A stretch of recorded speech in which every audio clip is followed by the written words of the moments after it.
How to Become a Gentleman Villain. While Ed Rothtailor reads alone under the tree, Marilda said, "So, are you going to continue that awkward mutual respect formal speech play with Janica?" Ed Rothtailor said. "Why are you asking when you saw everything?"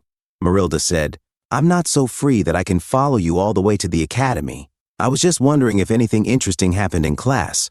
Ed Rothtailor said, "It's been the same as yesterday." As Ed Rothtailor talks to Janica Faylover, he says, "It's nice to see you." And she suddenly gets frightened, stepping back in the halls. Ed Rothtailor said, "It was strangely uncomfortable. Maybe she's expressing her underlying stress in a unique way. I didn't think much of it at first, but now I'm wondering if something's up with her." Marilda said, So what I'm hearing is..." She steps down from the branch and continues, "You're worried about her?" Ed Rothtailor said, "Of course I am." Marilda said, "Oh ho," Ed Rothtailor said, "moving on. Can I snap a couple of branches off this tree? I want to make a thunderstruck 1,000-year-old wooden cane."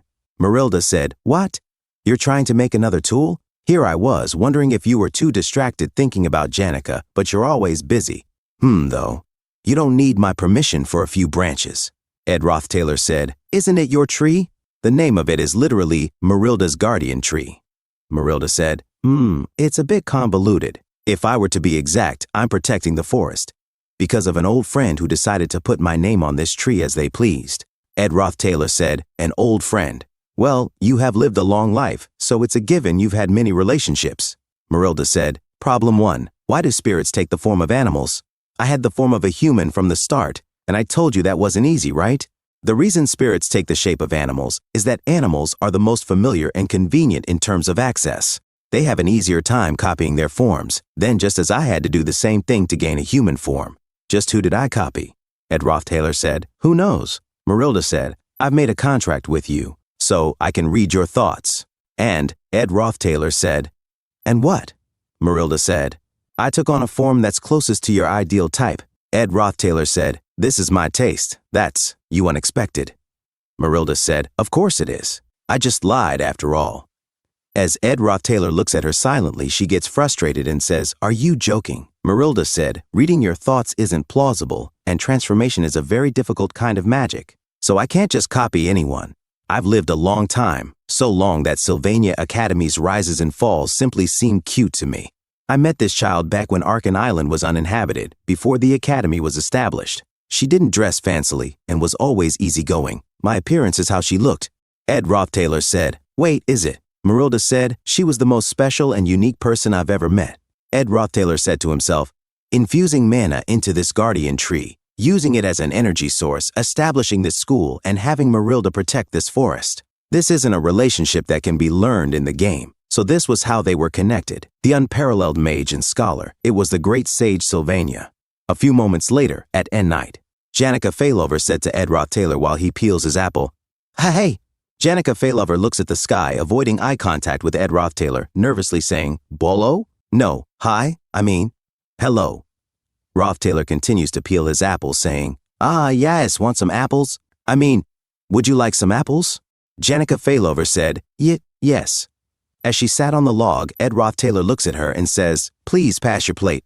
Janica Faylover said, "Here." Ed Rothtailor sweats while looking at Janica Faylover and says to himself, "What should I do?"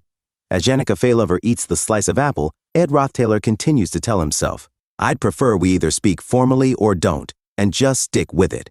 As Janica Faylover covers her face and trembles, Ed Rothtailor said, What is it, Janica? Are you hurt somewhere?" Janica Faylover said, "No, I just think it'll be difficult to say this while looking at you. So, Ed, young Master Ed, there's something I'd like to ask, but it's a question that might sound really strange. So just hear me out until the end before replying." "Please," Ed Rothtailor said. Phew. As he continues to peel the apple, he says to himself, "Right, regardless of my body, I'm an adult. If it's something she's having such difficulty bringing up, let's not be taken aback. Just listen." Janica Faylover looks at Ed Rothtailor and blushes before saying, "What do you think of me leaving Dex Hall to come live with you here at the camp?" Ed Rothtailor stares back at her and accidentally cuts his thumb, not feeling anything. As blood squirts, Janica Faylover shouts in shock, "Ah!" The blood continues to flow, and Janica Faylover exclaims, "Ed! You okay? Are you okay?" A few moments later, the fire crackles as Ed Rothtailor speaks to himself. Whether it was living outside or fighting, since I've lived like this for a year, I thought I could handle any situation smoothly. Ed Roth-Taylor sighs, who, while touching his wound and continues thinking, but it's a relief I cut my finger. It gave me time to organize my thoughts. Ed Roth-Taylor said, first, this is probably something you expected me to say, but still I'll address it. While I wonder if there's any purpose in saying this outright, I think of you as someone incredibly kind and sincere. I'm sure it isn't just me who sees you that way, but I like you a lot. Suddenly, Janica Failover's eyes widen as she blushes like a teapot. Ed Roth-Taylor continues, with that being said, I feel the need to express the fact that I am a man. Listen carefully, Janica. I don't know how you see yourself. As Janica Failover's head steams from heat, Ed Roth-Taylor continues, but you have quite a lovely charm. You are beautiful. While I can stay considerate and gentle at the moment, I don't know what may happen if we live under the same roof. As Janica Failover continues to heat up, tears well in her eyes, and she stammers, wait, let me catch my breath. Ed Roth-Taylor adds, to be precise, men in general are similar in some ways, and I'm thankful you trust me, but still, Janica Failover interrupts, still, if it's you, I'm okay with it, Ed. Ed Roth-Taylor is shocked as he blushes as well. Janica Failover, already above boiling point, mutters, ah. As they look at each other while the fire crackles, Ed Roth-Taylor thinks to himself, for a while it felt as if Janica and I were balancing on the tightrope of a strange boundary. Ed Roth-Taylor stands up. Janica Failover softly calls, Ed. Ed Roth-Taylor thinks to himself, speaking in a polite manner without rhyme or reason made things feel both familiar and unfamiliar. After the arduous and grueling student council president election, and just when I finally felt at ease, a sense of freedom returning to camp, Janica's sudden proposal of cohabitation came out of nowhere. Janica Failover thinks to herself, can you endure this? Can you restrain yourself? This situation was practically urging me, enticing me to let go of my rationality. Suddenly, Ed Roth-Taylor speaks, Janica. Ed Roth-Taylor thinks to himself, however, he sits down closer to her and asks, are you going through something difficult? Ed Roth-Taylor thinks, whenever something unexpected happens, there's always a reason behind it. Considering how Janica is bringing this up out of the blue, I have to consider if there's a factor behind the scenes. Janica Failover looks up at the sky and sighs, really, Ed? There's nothing you don't know. I must have wanted to run away. I've missed the days when I had a single room in Ophilus Hall. I must seem like an idiot, right? Ed Roth-Taylor thinks to himself, from the beginning. For Janica, who even went berserk because of the pressure of everyone's eyes, living in the normal dorms of Dex Hall was no easy task. For an entire year, she endured everyone's relentless gazes, forcing herself to kindly smile in response. Janica Failover continues, this camp, it's kind of been like a refuge for me. So I guess I wanted to escape here if it was possible. I'm sure it must have been burdensome for you to hear, Ed. It's not something that would get resolved by running away, and it must be burdensome for you. But I still wanted to ask, just once. Heh. Ed Roth-Taylor chuckles, ha. Janica Failover murmurs, yeah. Ed Roth-Taylor said, but you know, Janica, isn't the issue of it being burdensome to me completely unrelated? Janica Failover, confused, asked, huh? Ed Roth-Taylor continued, life is about being a burden to others while carrying the burden of others. Of course, if I ever feel a burden isn't worth carrying, next time I'll just make a burdensome request in return. It's not like we're only going to know each other for a short while, so isn't it something that can be solved through give and take? Our relationship is going to last for a long time. Janica Failover hesitated. Then, Ed Roth-Taylor said, I still think it's a bit too much for us to live under the same roof, but how does another hut sound? He thought to himself, I thought Janica would jump up and down in joy, knowing her personality, but instead, Janica Failover suddenly hugged him. Oof, Ed Roth-Taylor exclaimed, startled. Her reaction differed from what he expected. Janica Failover whispered, yeah, thanks. Ed Roth-Taylor noticed, you're not speaking formally anymore. Janica Failover completely forgot and gasped, hick. Ed Roth-Taylor gently placed a hand on her head and thought to himself, Janica seemed to try creating some distance but ultimately failed. What really would have changed if she had succeeded? She's a girl who will always step up to help when someone needs it. While I'm sure her kindness will never be fully repaid, if someone like that were on the floor, crying, no matter how much the relationship had soured, one wouldn't be able to resist and would place a hand on her shoulder. Well, even if I say that, building another hut is no easy feat. I need to prepare for lessons, finish creating the cane quickly, and I've already lost sleep trying to figure out how to adjust my schedule. Suddenly, Ed Roth-Taylor heard noises outside. He opened the door and Tarkin stood there.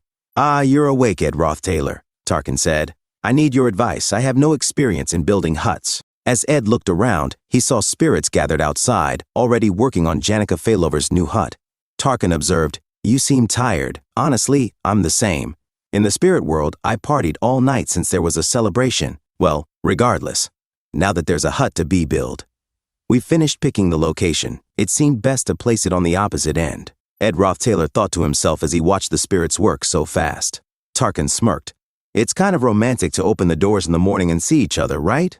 A fox spirit chimed in. Well, it doesn't seem like it'd be bad to build it next door either. But it might feel a little stuffy, and some privacy should be maintained. Another spirit hummed. The fox spirit continued. Perhaps like this. No, maybe building it as close as possible is best, his friend interjected. Suddenly, Mug, a fire spirit, landed on Ed Roth-Taylor's shoulder. Sir Tarkin, the general plan is to finish in 10 days, Mug announced with a snappy salute. This fire spirit, Mug, as the scene head of command, shall do their very best to make work as efficient as possible. Tarkin suddenly looked at Mug seriously and said, 10 days. Mug, now nervous, stammered, Indeed. After considering the lower-ranked spirit's rotation shifts and breaks, that's the plausible time frame. Of course, there's definitely a possibility of reducing that time, depending on progression. Tarkin, his voice fiery with authority, said, Back in my day, it was normal to carry the spirit sorcerer for 3 days straight, hike snowy mountains for a week, and battle the very next day without a problem. Now that it's your day, there are more spirit sorcerers, so it's easier to form contracts. The lower-ranked spirits are taking it easier, resting well, eating well, and working on their own comfortable terms. When will you have a phase shift and reach mid-rank at this rate? Mug trembled and quickly adjusted. Then I will adjust the plans as much as possible and finish it within 1 week. Tarkin walked away saying, Ed Roth-Taylor, I have work to do, so I will be off now. Mug turned back to Ed and declared, It will be finished in 5 days, so please endure it, even if it gets a bit noisy. Ed Roth-Taylor, sweating, gasped. 5 days? It took me several months. Mug, determined, clenched his fists. If he says I have to do it, I have no choice. This fire spirit, Mug, I can do it. I can do it. Ed Roth-Taylor sighed and thought to himself, I'm sorry, I really am, Mug.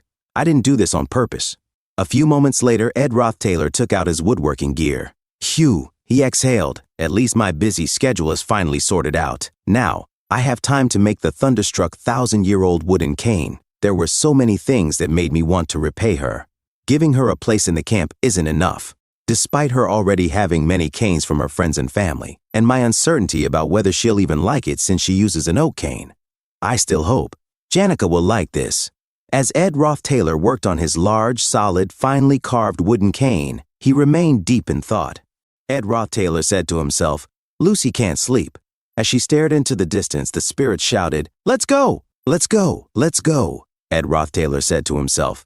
It was likely partially due to the construction work that had lasted all day long, but the true cause. While Lucy Merrill looked into the distance, she trembled in frustration and anger as she saw Janica Failover humming to her favorite song.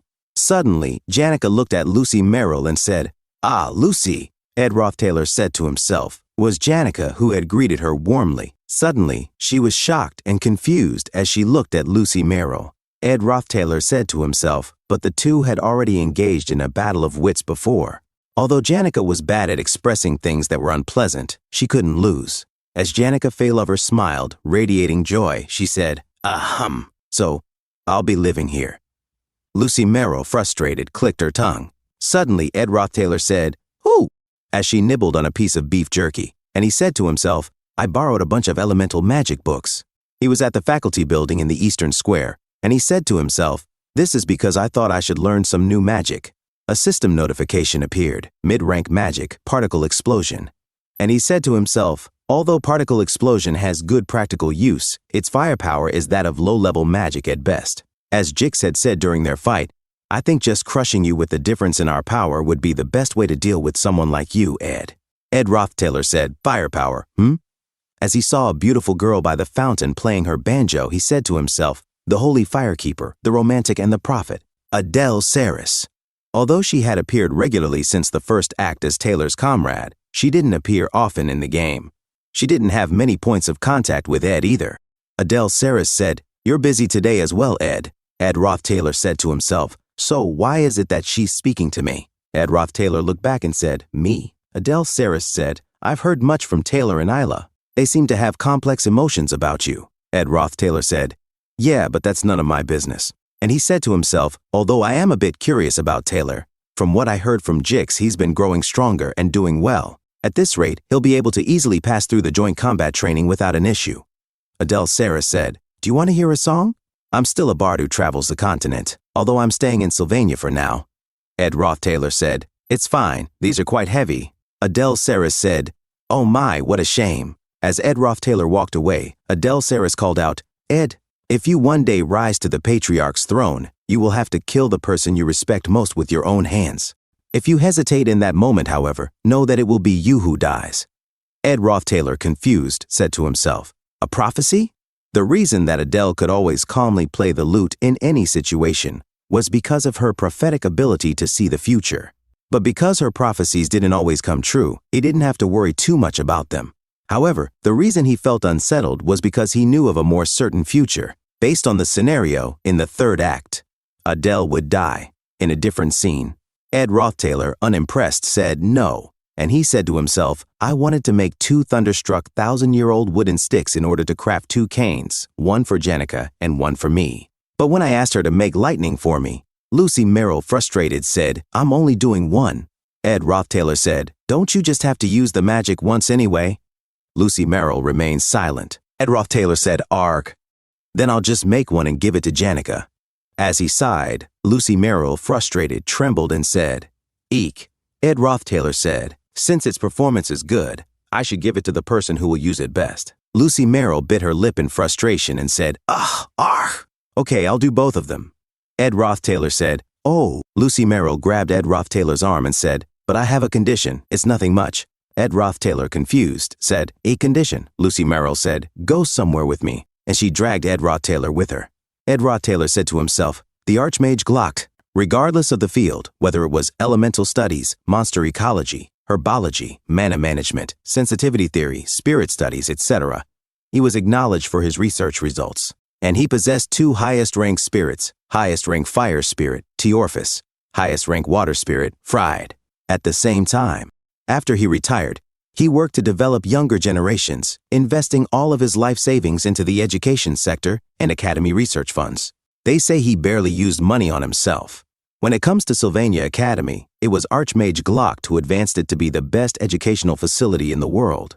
Glock spent all of his funds on the academy and secluded himself in the Great Ramellan Mountains in the continent's northwestern region. A student in the crowd said, Isn't that the person who's dating Jenica? Ed Roth Taylor said to himself, and there, he met an abandoned child at a monastery. A student said, That's Lucy. Ed Roth Taylor said to himself, That was Lucy. If there was something unexpected, it was that Lucy's magic talent was greater than Glock had imagined. It was a talent that was a precious gem of humanity.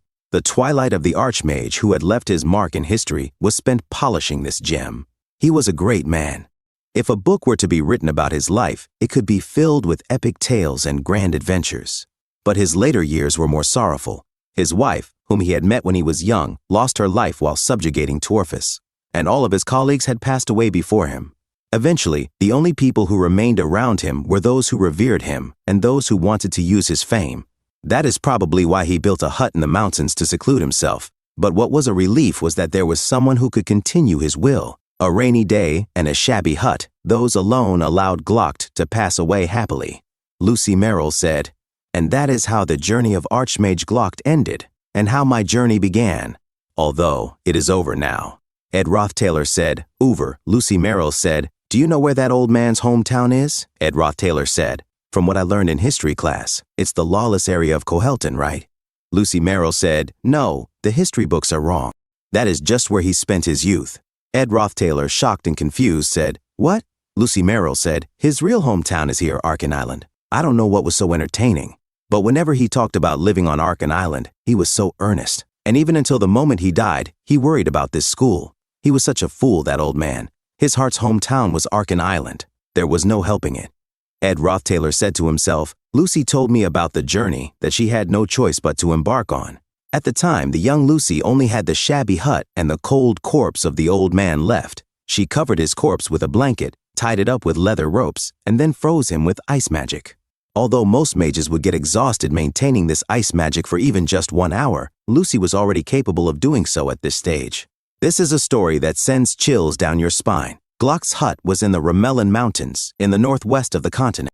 So, she headed south from there. She passed the Urical Forest, Great Lake Ica, the land of Alchemy Cree, the Malin Plains, the holy city Carpia, and the Denkin wetlands to finally reach the Klol Empire's borders.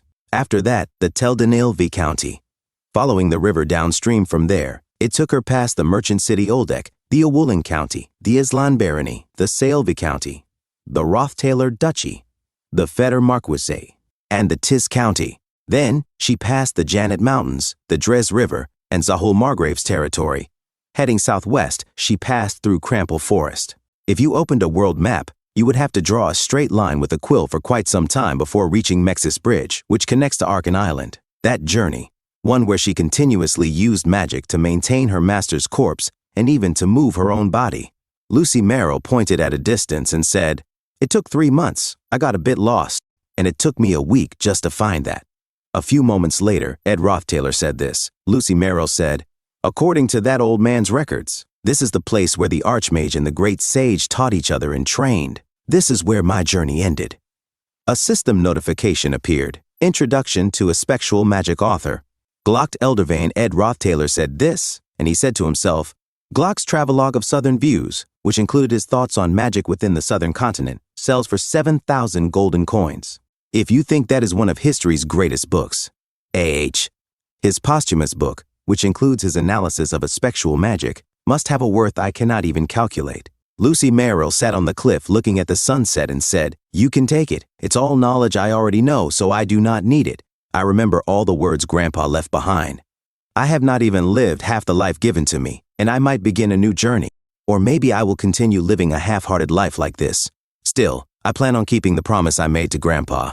If danger comes to Sylvania, I will definitely protect it at least once." It is not a very happy story, and listening to it is not enjoyable either. And coming to a place like this is a hassle, but I just wanted to show you this, Ed Rothtaler said to himself. Although the first journey of her life had somewhat concluded after arriving on Arkan Island and burying her master, Lucy has not yet been able to escape her master's shadow. That is why she endlessly waits for that danger to approach Sylvania, sometimes with excitement and sometimes with fear.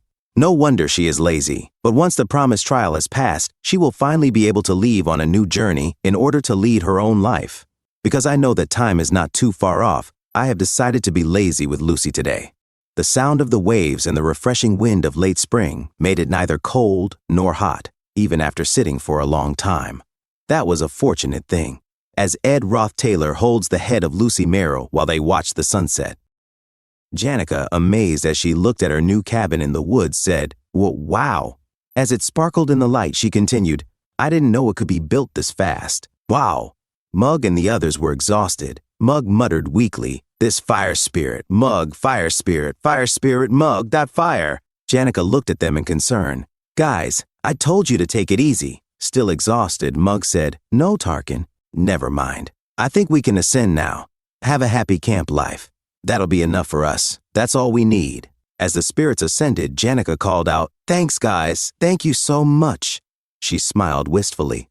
"You're just being unsummoned. This feels strange, but thanks." A few moments later, Janica picked up a stick and began writing on the ground. She paused, tapping her chin. The words cohabitation took form in front of her cabin. Blushing, she spun the end of her braided hair between her fingers and whispered excitedly, "Cohabitation. Cohabitation." Suddenly, the door of Ed Rothtaler's cabin creaked open. Janica blinked. "Ed?" But instead of Ed, Lucy stepped out, stretching her arms with a wide yawn. She rubbed her sleepy eyes, then glanced at Janica. Janica froze, her face heating up. "Ah!" Lucy's gaze dropped to the words scrawled on the ground. "Cohabitation." A smirk played on her lips. Proudly, she coughed and cleared her throat. "Ahem."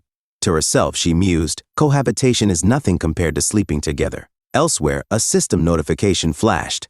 Basic Aspectual Magic, a new article has been revealed. New. Aspectual Magic, Aspectual Type Magic Manifestation Property Conversion. Level 0 Death Immunity. Level 0 Time Prison. Level 0 Long Distance Teleportation. Level 0 forced concentration. Level 0 favor manifestation. Level 0 seduction. Level 0 as Ed Rothtailor conjured his magic, Marilda observed with interest. Oh ho. But then the magic fizzled out. Marilda sighed. Another fail? It looks difficult to use just by the looks of it, she tilted her head. Can you even get a grasp on the mana flow? Meanwhile, Lucy snored softly on Ed's lap. Ed exhaled. Not sure. I have to try at least. Lucy stirred awake and stretched. Yawn. For a spectral magic, it's important to understand the principles first. Magic is a study where both theory and senses coexist. You'll get a feel for it after repeated practice. She lazily lifted a hand, and suddenly all of Ed's tools floated into the air, levitating effortlessly. Ed's eyes widened. Wow, looks like you've been practicing too. Lucy shrugged. Yeah, 2 or 3 times. Ed reached out and gently ruffled her head. Lucy jolted. Ha? Ed chuckled. I'm sure that's the case for a genius like you. Meanwhile, Lucy's mind was racing. Who would have known that Glock's introduction to spectral magic would exist? I thought of it as magic that couldn't be learned in the game. Spectral magic requires the ability to manipulate time, space, and the mind with ease. At its peak, it's the greatest in power. But because it goes against providence and the natural order, it's the most difficult and unresearched magic. Apart from the danger, it's hard to understand. Lucy has learned it through intuition, so it'll be difficult for her to teach. It would have been great if I had Professor Glass. Yeah, if Professor Glass were alive. Ed let out a tired sigh. Ha! Suddenly, Jix burst in, shouting in disbelief. What? Another woman? His arms flailed as he dropped a stack of books. Even if you have large aspirations as a man. Marilda blinked in confusion as she watched Jix panic. Jix huffed. Who knows what kind of hell you'll really face at this rate? Marilda pouted. Why? I was having so much fun reading this. With a snap of his fingers, Ed made Marilda vanish. Jix scratched his head awkwardly. I apologize. It was the spirit from last time. I jumped to conclusions. Ed folded his arms. What is it? Jix sighed and held up the books. These are the old magic books you asked for. They need to be scrapped. Ed nodded. Give my thanks to Elka. I need to start from the basics, so borrowing them each time would be annoying. He noticed how heavy the stack looked. It must have been heavy, so thanks. I should do something for you. Jix waved him off. It's fine, but if you really insist. He grinned. What about doing student council work with me? Ed arched a brow. I'm flattered, but because of the previous incident. Tanya. Jix cut him off. No, the student council president trusts you quite a lot. She seemed to want to put other people she trusts near her. So, I'm asking if you'd want to work as part of the student council. Ed leaned back. Is it okay to be so half-assed about its formation? Jix scoffed. It's not half-assed. Since this is the first time in Sylvania history that a first year has become the student council president, she's planning on making the cabinet the best it can be.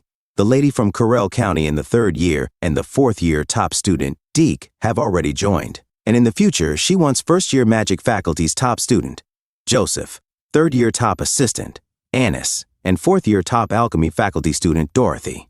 And you too. She's only gathering trustworthy and talented people. But you're going to reject it? Jix sat down, waiting for a response. Ed tapped his fingers against the table. Jix smirked. You do magic engineering, spirit sorcery, stamina training, camping, and academy scholarship student work. And you're also training in a new type of magic, so there's no helping it. Jix stretched his arms. Oh, a new hut, he shook his head. I expected it, but the student council president will be disappointed. Ed narrowed his eyes. He expected IIT, he sighed inwardly. After saving Tanya and having the scenario turn into something unknown, small predictions feel meaningless. Jix joining the student council was unexpected in the first place, and the entire list he stated was unexpected. His eyes flickered toward the horizon. According to the timeline, the joint combat training will be happening soon. Episode 2, The Failed Swordsman of Sylvania's Second Joint Combat Training. This is the biggest event before the 3rd act's final showdown, Lucy's subjugation, Ed Rothtailor thought to himself. This event, which takes place for the 2nd generation 9-year seniors, the same generation as the protagonist, features an incident where the first-year alchemy top student, Claude, loses in the final battle and drinks the forbidden drug, evil god's blood. I remember that event well. It had an unpleasant ending. However, the scenario is now beyond my control. Whether it follows the path I know or diverges in a completely new direction, that remains unknown. In another scene, a massive carriage rolled forward. Unless mages have spent the entire night casting weight lightning magic, this thing would never move, Ed mused. The might of the forces guarding it is akin to an army, so the Holy City's citizens call it the Wheeled Palace. Because of the immense resources it consumes, this palace rarely strays far from the Holy Imperial capital. Two figures sat atop the carriage. Archbishop Verdio sighed. It's farther than I expected. It's a relief that we can observe the Saintess situation from here. Ho ho ho. Holy Pope Eldine nodded. Yes, thanks to your plan to visit the nearby noble territories, we were able to make this happen. The planning was perfect. We'll arrive at Sylvania soon. Tanya Roth-Taylor looked at them seriously. Since the Holy Pope himself is visiting, there must be no issues with the preparations, right? There's so much to do. She glanced at the documents in her hands. But the truth is, Holy Pope Eldine, who governs the holy city of Carpia, and Archbishop Verdio, who serves as his right hand, are both visiting for more than just public appearances. Their goal is to spread the word of Telos and perform new baptisms, but those are merely formalities. A student rushed past. Bring that this way. Tanya turned to another paper. And this is what really matters, isn't it? She held up the meeting request. They're worried about Saintess Clarice. She's the heart of the order. But wait, there's another meeting request. She furrowed her brows. Who does the Holy Pope want to meet? She scanned the document again. Second year. Adele? Who is that? Anyway, plan my schedule so that I can meet the Saintess, she instructed. Kylie, her assistant, quickly responded, yes. Meanwhile, Saintess Clarice sat quietly, deep in thought. Today, the Holy Pope will be visiting us from the Holy Imperial capital, which means instead of appearing as Kylie, I must once again present myself as the real Saintess to the students. She turned to her companion. Belle, today is the day of the joint combat training, right? Belle Maya nodded. Yes, fortunately it coincides with the Holy Pope's visit. Clarice sighed. That's unfortunate. I was really looking forward to interacting with the other grades. Inside, her thoughts swirled. I don't want to return to the Holy Imperial capital. Student life feels like a dream, and I haven't even met the person I was supposed to yet. She gazed out the window, the girl who commands the holy fire, the one always staring off into the open world, the wandering minstrel, Adele. I took many walks, hoping to run into second years, she murmured, but because she's constantly on the move, it's hard to find her, even here. I want to meet her soon. She sighed again, thinking of the stories she had heard. The exam I took with my friend, the hut I searched for in the middle of the night during a storm. I, who have only ever listened, finally have stories of my own to tell. Of course, I can't tell the Archbishop any of this, she thought wryly. If Verdio, who preaches purity above all, heard about the incidents at the academy, she shuddered. How the top students stormed the dorms and destroyed them. How a fallen noble got caught in a murder case. If Verdio knew, he'd force me to leave the academy, even now. It's always hard to refuse Verdio's words. It's not because he's the master of mind reading. Perhaps it's because mind reading is an ability that falls under the holy magic category, but it doesn't work on me. Ever since I was young, he has been like a teacher to me, so that's why it's hard to refuse him. Belle Maya held Saintess Clarice's soft, delicate shoulder and said, I think you can eat comfortably, Saintess Clarice. Saintess Clarice replied, Oh my, was it obvious that I was nervous? She then thought to herself, well, it's fine for now. As long as I follow the condition that if another student discovers my identity, I must give up my student life.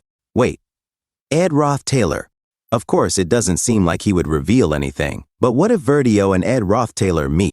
Belle Maya started to sweat and asked, Saintess.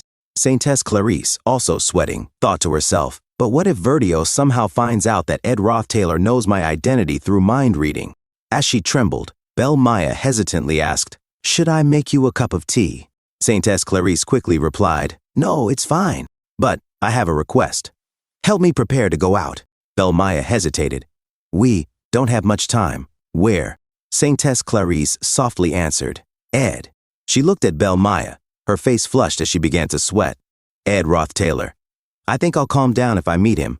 I need to meet him right now, as quickly as possible. Belle Maya was shocked and confused. Pardon? Saintess Clarice thought to herself, Belle doesn't understand why. Frustrated, Belle Maya muttered, Is that so? She thought about the many girls in Ed Roth-Taylor's life, and then to herself, but she didn't want to let Ed and the Saintess meet. At the academy boards, the students looked at the posted joint combat training match list. A student said, I don't have any challengers for the joint combat training. At a distance, Ed Roth-Taylor and Janica casually sat down and drank their hot tea. Ed Roth-Taylor asked, Do you have anyone you'd like to challenge? Janica Flaylover replied, Doesn't that seem a little arrogant? Ed Roth Taylor sipped his cup of tea and thought to himself, the joint combat training had officially begun. Like last year, it was an exam where students fought each other, and their results were reflected in their grades. The fact that lower-year students could challenge upper-year students remained unchanged. However, what had changed from last year was the introduction of a dual request system, allowing students to challenge opponents more formally. According to the current scenario, there were no first-year students in Class A.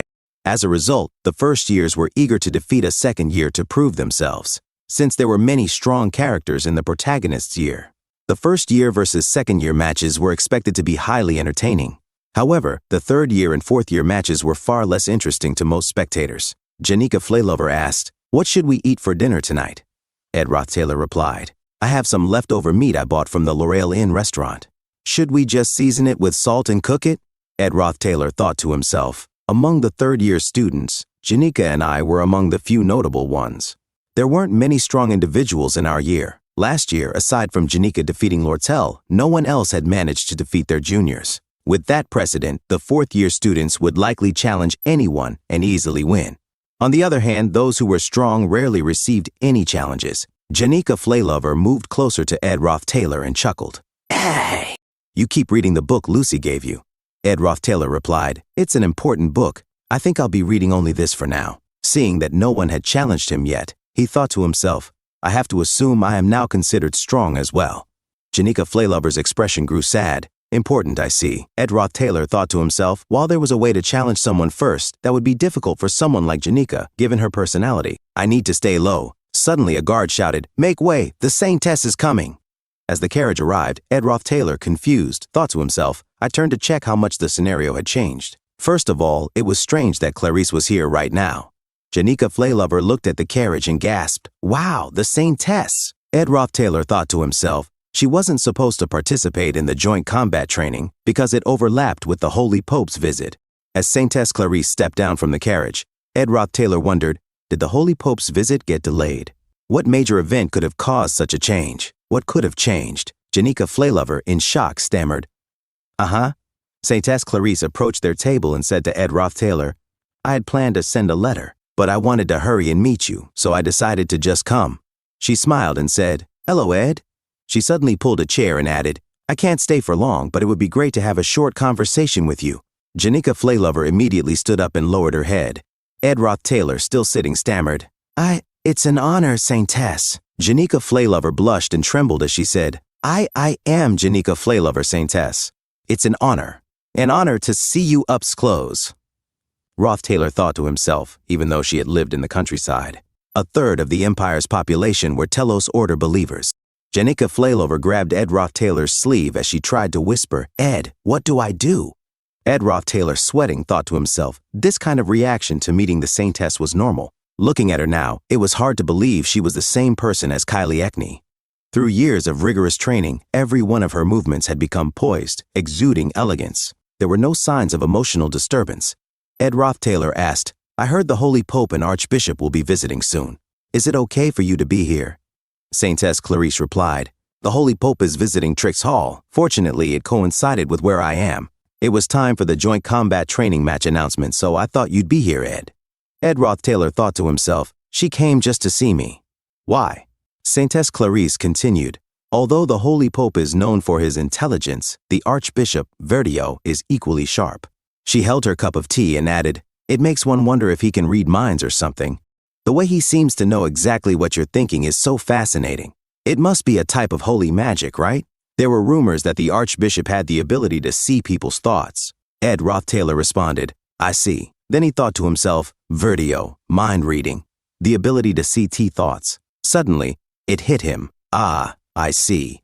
The real reason Clarice had come all this way and was speaking to him in such an unnatural manner became clear. Archbishop Verdio had the ability to read thoughts, and she was afraid he would discover that I knew her true identity. Ed Roth Taylor said, "That capable, Archbishop Verdio is incredible. Of course, there's no way he'd ever meet someone like me with my lowly fallen status." Saintess Clarice asked, "Is that so?" Ed Roth Taylor replied, "Yes, and I'll be busy with the joint combat training, so I will probably never meet him." Saintess Clarice closed her eyes and blushed as she murmured, "Never." Janika Flaylover hesitantly said, "You Saintess." As Saintess Clarice opened her eyes and looked at her, Jenica Flaylover then asked, "Then, you're saying you came here just to see Ed?"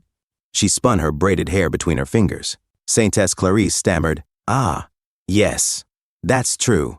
Jenica Flaylover looked at her intently and said, "While you were nervous about meeting the Holy Pope, you brought a carriage all the way here just to see Ed?" Saintess Clarice flustered. "No. So, too am human too, as so. Of course I get nervous, so." "Ah ha ha!" She laughed awkwardly as the other students listened. In shock, Saintess Clarice suddenly exclaimed, "Anyway, that's why. There are people you want to see, and when you think of the person you want to meet, and seeing his face, wait, so, since I was nervous." Her hands trembled as she looked down and blushed.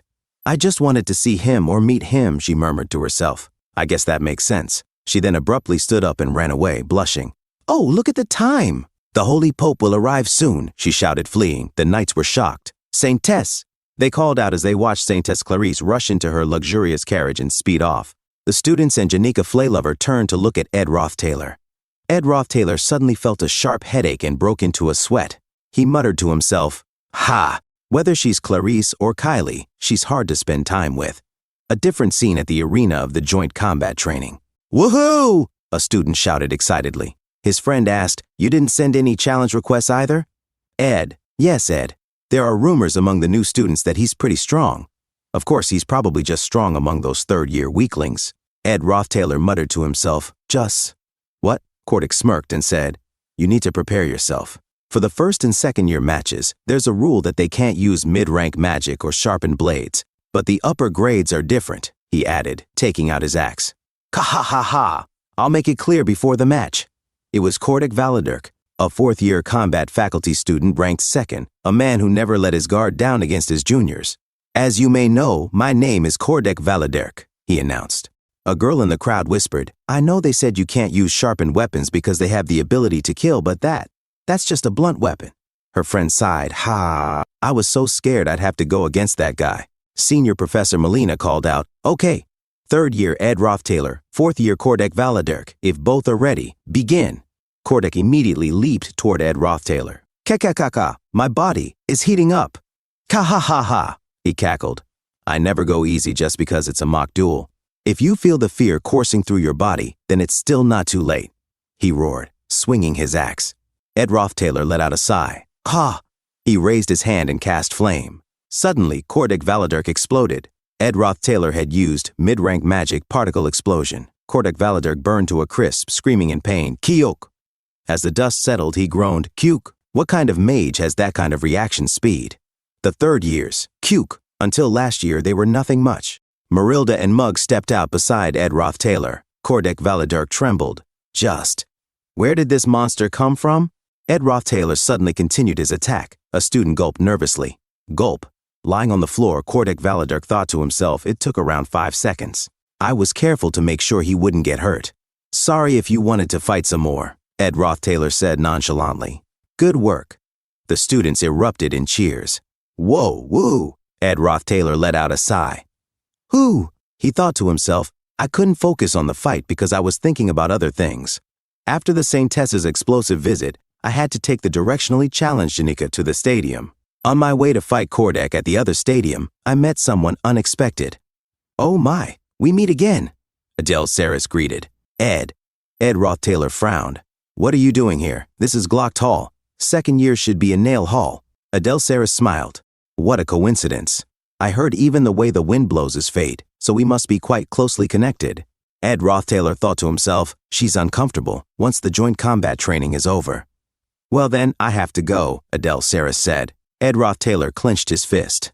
"I know that Adele Saris will die. Normally, I would weigh the scenarios, but the scenario had already shifted once I made Tanya student council president, thinking that it was arrogant to try and influence things that I had no power over, and thinking of those I've had to let Jijo. Now, it's difficult to just let things pass." "Hey," he called out. Adele Saris turned around. "Yes, Ed, you will die soon," he said. That must be hard to believe. Trying to convince her would, "I know," Adele Saris interrupted. Ed Rothtaylor's eyes widened. "What?" he gasped. "She knows she's going to die? How?" As Ed Rothtaylor rushed out after the duel, he thought to himself, "Has she possessed someone like me? No way. I need to hurry and find Taylor to see how much the scenario has shifted, and then Adele." Suddenly, the ground shakes. Ed Rothtailor exclaimed, "It's an earthquake," he thought to himself. An earthquake? What is that sound? Even if the scenario had changed drastically, he had prepared thoroughly using predictions and imagination. But what was happening now, as he opened the window and looked outside, Ed Rothtailor saw a colossal figure emerging from the sea. His eyes widened in shock. Is something like this even within the realm of imagination? Why, is that here now? He murmured to himself. A being thought to have gone extinct, even in legend, a great calamity that could not be stopped by human strength alone. As a giant foot stepped onto the island, Ed Rothtailor's thoughts raced. The failed swordsman of Sylvania's final boss, the sacred lance dragon, has awoken. Episode 3, The Failed Swordsman of Sylvania, second joint combat training. The protagonist, Taylor, crushed all the strongest freshmen. Then, finally, he took down Claude of the Faculty of Alchemy, who had drunk the evil god's blood, and exited the exam room, only to hear the news of Adele's death. At the time, the details of Adele's death were unknown. The innocent and childlike Clarice completely lost trust in the Order and became an entirely different person. The players of the game considered Clarice's sudden transformation a complete destruction of her character and dubbed her the Faithless Saintess. To contain the faithless Saintess, who now opposed them, the Order dispatched troops to Arkan Island.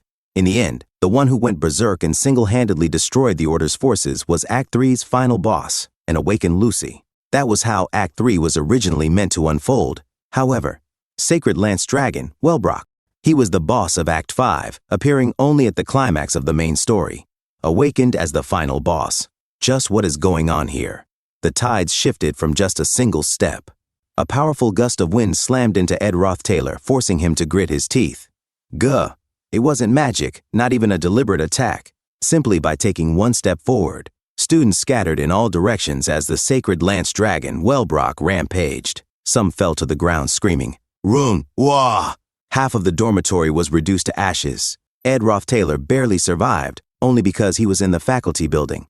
"You-ah!" he shouted as he ran. His survival was nothing more than sheer luck. Without hesitation, he jumped out of the window. If this continues, I might not be able to use magic for years. No, I might never be able to use magic again. Even if it means putting my life on the line, maximum output. Don't stop. Summoning Marilda, he mounted the beast. Marilda roared, "Grah! I'll die either way. Run, Marilda!" Even if I do nothing. Trix Hall a Knight urged Saintess Clarice. "You must run, Saintess." I know." "Quickly, gather the others and run." "Saintess, please take my hand. I will escort you to the carriage we prepare." Before he could finish, a massive dragon scale blasted through the walls, ending the knights' lives in an instant. Gah!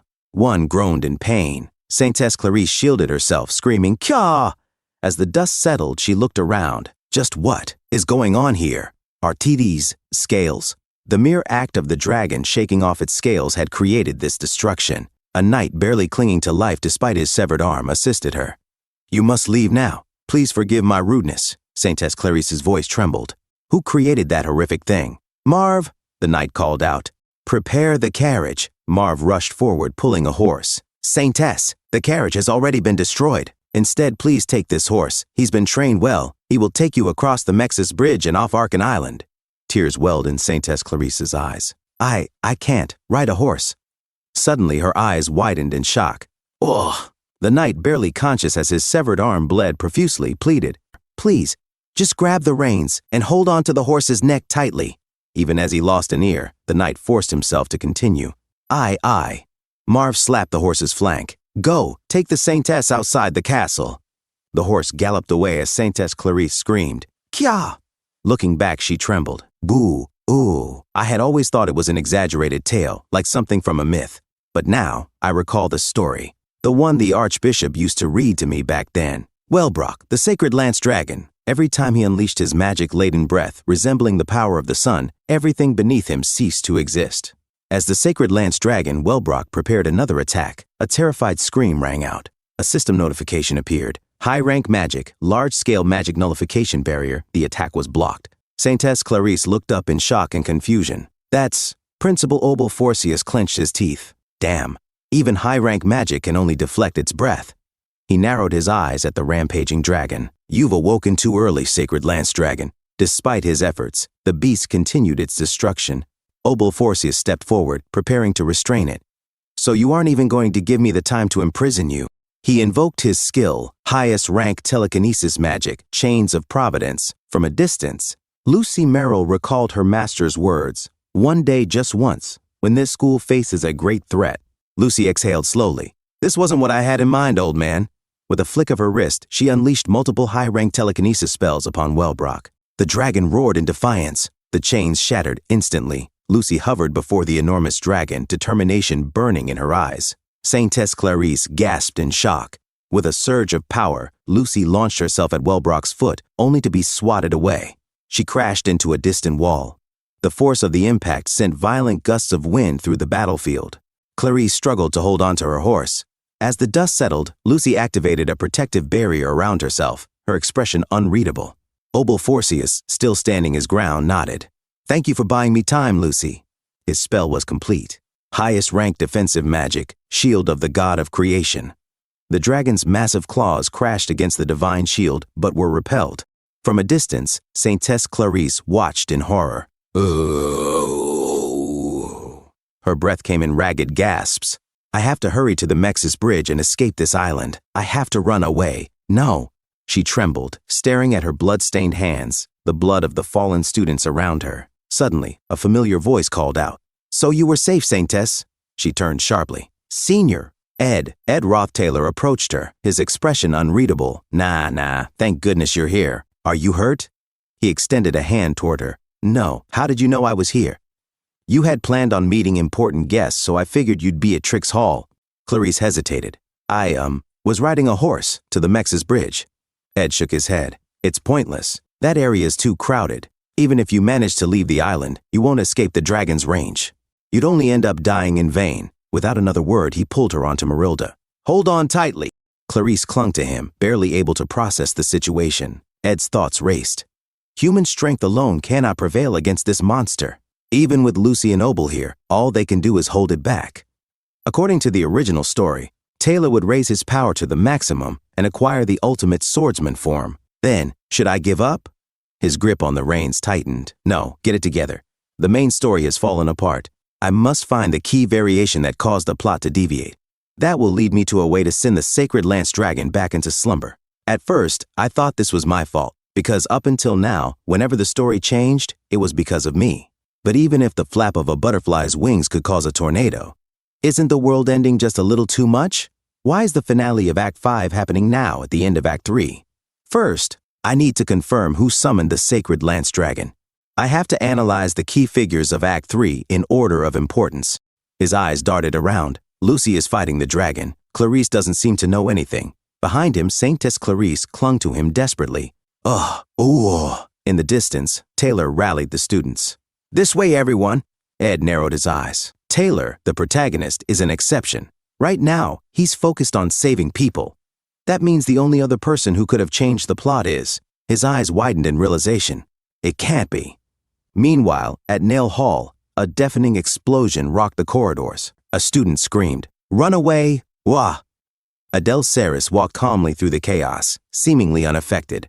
She read the letter in her hand. "Nail Hall Training Room, 1 p.m. Adele Saris, Clarice. Please wait until your opponent for the next match is decided." But beneath it, a new message had been added. "Combat training will be canceled due to a sudden change in the Saintess's plans." Adele's lips curled into a faint smile. "What a shame. We could have met, but I'm sure fate will have us meet one day. It's always been that way." Ed Rothtailor said to himself, the game's final boss, Wellbrock, awakens in the middle of Act 3. Fighting against him is impossible. Instead, there is a possibility of sealing him if I find the reason for his awakening. Let us take a look at the prominent characters of Act 3. It cannot be Lucy or Taylor, and it is not Clarice. As Adele said, "I know." Ed Rothtailor continued, speaking to himself. Adele. Her calm attitude, even when knowing of her death, was odd. If I find her, I am sure the truth will be unveiled. Let us leave Clarice somewhere safe and find Adele. However, I do not have much time. Time is... As Ed Rothtailor said, we are here, Saintess. Luckily, the barrier magic cast on the Ophelis Hall is still active. Saintess Clarice Ekner said, "Senior." Ed Rothtailor replied, "Head inside and wait for a little while." As Ed Rothtailor sweated, he muttered, Ah. Then he said to himself, the barrier magic is still active. However, the first attack stage is a bombardment of Wellbrock scales, and the barrier failed to block it. Saintess Clarice Ekner was shocked and crying as she said, everyone inside the Awfulest Hall is... Ed Rothtailor suddenly grabbed her delicate wrist. She exclaimed, oh. Ed Rothtailor said, not everyone. Then he thought to himself, the fact that the barrier magic is still active means that someone is maintaining the spell inside the maintenance room on the top floor. That means there must be a survivor on the top floor. As Ed Rothtailor opened the door, he was shocked and confused by what he saw. He said, Miss Bell. Belle Maya was lying on the floor, wounded. Saintess Clarice Ekner said, I will use holy magic. I will make sure she... Ed Rothtailor held Belle Maya. He thought to himself, it is hopeless. She had already fallen victim to the first attack and crawled up here in that state, just in case there were other survivors. Belle Maya coughed blood and trembled, saying, cough. She handed a key to Ed Rothtailor. Saintess Clarice Ekner said, Miss Bell. Ed Rothtailor thought to himself, she would likely say. He remembered his military days and thought that she simply did what she had to. Saintess Clarice Ekner said, how could this happen? Ed Rothtailor closed the eyes of Belle Maya. She slept forever. Saintess Clarice Ekner said, it cannot be. Miss Bell will be all right. Ed Rothtailor grinned in frustration. He grabbed Saintess Clarice Ekner and walked away. Saintess Clarice Ekner cried out, Miss Bell. Ed Rothtailor thought to himself, we will do what we must. Ed Rothtailor used the key and said, first of all, since there is high-level magic active in your room, as long as it is not directly attacked, it should be safe, Saintess. Please keep a strong heart. Saintess Clarice Ekner said, Ed Rothtailor said, I will go out to get a grasp of the situation. Saintess Clarice Ekner trembled in fear and said, You cannot. It is dangerous. Outside. Ed Rothtailor said, look out the window. If we simply leave things as they are, then Ed Rothtailor looked out the window and was shocked and confused. He thought to himself, is that aspectual magic? And that is no normal aspectual magic circle. Could that method be? Ed Rothtailor looked at the books and said, this is unrelated. This is... Saintess Clarice Ekner said, Senior Ed, what are you doing all of a sudden? Ed Rothtailor said, no. He thought to himself, it has to be here, since this is the Saintess's room. Introduction to Holy Magic Techniques. Application of Holy Magic Techniques, here it is. Glock's Introduction to Aspectual Magic. Think. The sacred lance dragon was suddenly resurrected. Adele disappeared, and Clarice knows nothing. Finally, the aspectual magic circle materialized up in the skies above. It is neither Obel's nor Lucy's method. It is a method of application that I have never seen before. As the sacred lance dragon charged for another attack and spat flames onto the barrier, Principal Obel Forcius said, I cannot block it all. Kuh. As the sacred lance dragon shot another flame, Principal Obel Forcius shouted, no, that direction is... Ed Rothtailor sweated and thought to himself, phew, this is... right.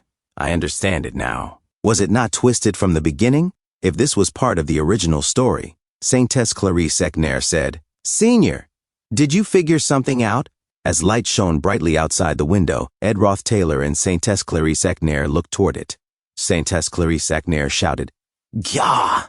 She covered her face from the sacred lance dragon's attack. She said, the light.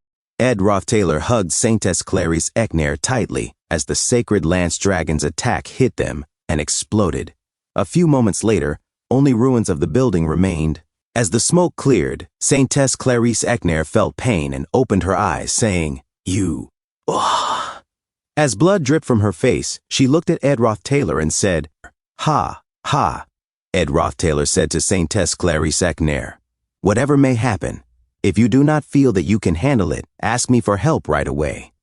Saintess Clarice Ekner said, no, Senior Ed, no, you cannot. Ed Rothtailor said, number is 160. As Saintess Clarice Ekner tried to heal Ed Rothtailor, she said, please do not speak. I will do whatever it takes to make sure you... Ed Rothtailor spat blood and became unconscious. Saintess Clarice Ekner caught him as he collapsed. Saintess Clarice Ekner said, Senior Ed? As the debris fell and aspectual magic appeared, she cried out, no, why? Why did so many people, even you, Senior Ed, You cannot die in my place. Please, please, no, please. No. She hugged Ed Rothtailor tightly and whispered, I am sorry. I am so sorry. Suddenly, she opened her eyes, shocked. Confused, she said, Huh? A boy nearby asked, Why did the Saintess come here? His friend replied, Did she come just to see that guy, Ed? Do they know each other? Saintess Clarice Ekner, still stunned, thought to herself, What is going on here? Janica Failover blushed and gasped, The Saintess. Ed Rothtailor looked at Clarice confused. Saintess, you asked to speak with me. What did you want to talk about? Clarice thought to herself, Senior Ed. She suddenly climbed on top of the table and grabbed Ed Rothtailor's shirt. Shocked, Ed exclaimed, Huh? What are you? Clarice aggressively opened his shirt, revealing his chiseled body. Sweating, Ed stammered, Saintess? Clarice thought, he does not have any wounds. This cannot be. The other students looked on in disbelief. Janica Failover rushed forward, pulling Ed away, and shouted with tears in her eyes, Saintess! Even if you are the Saintess, you cannot. In broad daylight, and in public too. This is... Ooh, a Saintess. Clarice sat back in her chair, panting.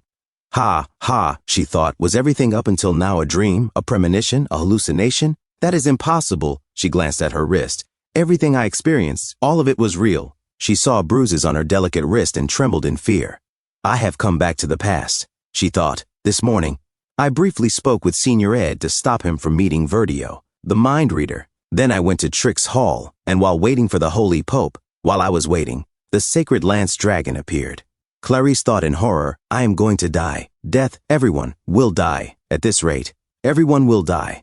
Ed Rothtailor buttoned his shirt and said, Saintess? Suddenly, Clarice grabbed Ed's wrist and cried out, Q quick! What? Ed asked. We have to run, she shouted. Wait, Saintess? Saintess. Clarice pushed Ed into a carriage, thinking, I cannot just shake off the Saintess. What is going on here? Ed said, You must head to Trix Hall to meet the Holy Pope, Saintess. Clarice replied, I will take responsibility for everything. We must hurry to the Mexis Bridge as fast as possible. The carriage raced off. A student said, What just happened? His friend answered, The Saintess. Just kidnapped Ed Rothtailor. Janica Failover stood frozen in silence and thought, Responsibility. Are they eloping? Ed said, Saintess. How long will you keep crying? This is going to cause problems. Clarice said, A great dragon will descend upon the skies of this very Arkan island, and most of us will die. Ed stared, What? Clarice replied, I have already died once. I returned to the past. You already saved me once, Senior. Back then you looked like you realized something, but before you could tell me, you were crushed by falling rubble, and you died in my place, and hic. Of course, I am sure you do not understand what I am talking about right now. But you said something before you died. As Saintess Clarice Ekner holds the rough hands of Ed Rothtailor, Saintess Clarice Ekner said that regardless of what happens, I should come to you for help, and that I should tell you that no matter what. Ed sighed. If you say something like that, just how am I supposed to respond? He looked out the window, sweating. Marv said, Saintess, there are inspection personnel ahead at the Mexis Bridge. We will have to wait for now. Ed said, Saintess, going this way was a mistake. It would be best to turn around and meet the Holy Pope. And I, Clarice suddenly spoke, 1-5-1-5-5-0-0-1-6-0. Ed Rothtailor froze in shock. Marv chuckled nervously. Ha ha, it is so crowded here. Saintess, it seems that due to the Holy Pope's visit, merchandise from the LT Trading Company is backed up. Looks like this will take a while. Ed shouted, We need to get through. This is an emergency, so just get past them as best you can. Marv panicked, but then the academic society will complain. Ed snapped, The Saintess is in danger. No, all of us are. As long as it is possible, break through. Nothing else matters. Marv said, Then please hold on tight. As the horses suddenly surged forward, Marv declared, I have spent 22 years as a coachman. I can even cross the seas if I try hard enough. Marv shouted as he drifted the carriage toward the front. Ed Rothtailor said, Great. Then he thought to himself, Soon, the Sacred Lance Dragon will be revived and we will all die. I decided to completely believe Clarice's words, however absurd they sounded. The numbers Clarice had just recited, they were a string that no one else in this world would understand. 15, 500, 160. Roca 15, 500, 160. He whispered internally, Before I came over to this world, that was my military service number. Ed said aloud. I see. If even the Awfulest Hall had fallen, then there was no safer place left on Arkan Island. That is why you chose to escape. Also, if time truly has been rewound, then a spectral magic must have been involved. Among the current magical theories, only a spectral magic can interfere with the flow of time. I think I am starting to perspire. Are you listening? Saintess Clarice Ekner, savoring the closeness to Ed Rothtailor's chiseled body, murmured, Ah, yes. Just let me stay like this for a little while, please. You were saying this happened due to a spectral magic? Ed replied, That is right. But turning back time on such a large scale should have been impossible with a human's magical power. However, if it is as you said, then... Suddenly, Wellbrock appeared. Clarice screamed in fear, Kia, ugh, she thought to herself, still. This time, we have successfully escaped. We have left Arkan Island. So we should be fine. But it happened again. Wellbrock groaned, ugh. Clarice thought it was a living nightmare. Ed said, Are you all right, Saintess? Clarice turned back and gasped, Senior Ed. She was horrified. Senior, she saw Ed wounded. Cough, cough. Ed gasped, Saintess, do not give up. You must continue onward. Clarice, trying to heal him, cried, No, you are going to be okay, I swear. I will make sure you... I am so sorry. Once again, I was not able to help you. I was not able to do anything, while you helped me, and died once again for my sake. Yet I still have not done anything for you. While I depend on you, I am sorry. I am so sorry. Hick, Ed said weakly.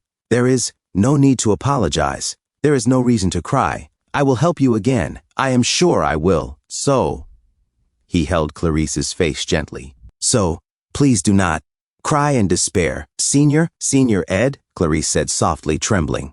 Ed dozed off. Clarice shivered in fear. Oh, she thought, this cursed blessing. Instead of someone like me, he should have had it. If I could, if I could return to the past just once more. As Wellbrock prepared for another attack and fired. Clarice suddenly opened her eyes.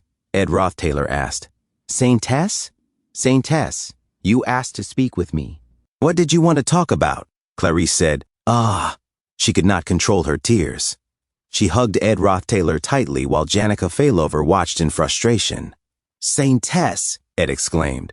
Clarice cried to herself, No matter what, I will save you. She put Ed inside the carriage. Wait, Saintess. Just what are you? Ed asked. Clarice shouted. This time, we will go the other way. Yes. She turned to Marv. Hurry, to the east. She thought, I explained the situation to Senior Ed while escaping inside the carriage, and we decided on a place to hide. But Wellbrock struck the carriage with precision. Clarice thought, my third regression. She held Ed in her arms. Hick, no. We ran to the other side of the island, but we did not have enough time. My fourth regression. She put Ed into the carriage again. Wait, Saintess, just what are you? Ed asked. We went to the seaside cavern by the western sea that Senior Ed guided us to, but it collapsed. My 12th time. We went to Professor Glass's secret laboratory, but we were hit directly by the Sacred Lance Dragon's magical attacks. My 15th time. Ed said, fading again. 22nd. She shoved Ed into the carriage once more. Saintess, he cried out. Clarice thought again, and again, and again. She watched Ed fall over and over and grew exhausted. Huff, Saintess, Ed called to her. Ha, she panted. Clarice thought, I do not know why time is being rewound, but regardless of where we went in the academy, neither the Holy Pope nor the Archbishop were present. Above all, wherever we ran to, this man, Ed, sweating, asked, What is going on? Clarice looked at him and thought, would die. I have repeated this day dozens of times, but he would always save me and die in my place. Ed Rothtailor said, Saintess. Saintess Clarice Ekner muttered, 151001602. She trembled in frustration and thought to herself, What am I supposed to do now? Marv said, Saintess, there are inspection personnel coming out of the Mexis Bridge. We will have to wait for now. Clarice thought, I see. We are already at the Mexis Bridge. I am sure Senior Ed will yell out the window that we have to get past them no matter what. But Ed Rothtailor opened the door and said, For now, please stop here. Clarice looked at him in confusion. Ed stepped out of the carriage and said, Please get off, Saintess. What? Clarice asked in disbelief. Ed removed his blazer. I do not know how many times it has been for you, but... He gently placed his coat over Clarice's shoulders. You need to rest. Tears began to flow from her eyes. Ah, she whispered, then thought, I do not understand why he stopped the carriage in such a dire situation. But this is my first time experiencing this. Ed said, I know a couple of people worth asking for help from. He rolled up his sleeves, revealing his muscular arms. Clarice thought, something has changed. We do not have time for that, she protested. I do not want to see you die anymore, so please just run away. The Mexas bridge will be blocked off once the incident occurs. I tried everything I could think of. I tried dragging you away by force. I tried to run away again and again and again, all in different ways. Ed calmly said, It is okay. I tried everything with even the faintest glimmer of hope, but nothing worked. It was all in vain, Clarice cried. I told you it is okay, Ed reassured her. And it was not in vain. He opened a small container of ointment. These wounds on your body that will not heal are a big risk factor, he said. Why is it that these wounds remain despite time turning back? He gently applied the ointment to Clarice's delicate skin.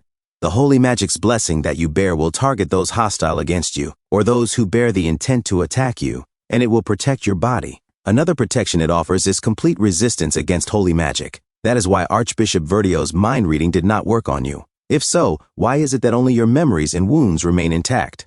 He dropped the ointment jar and said, That is because this very phenomenon of time being rewound is itself being realized through holy magic. It is likely that effectual magic is being used to actually rewind time. Clarice thought to herself, so at that time, what Senior Ed realized was this.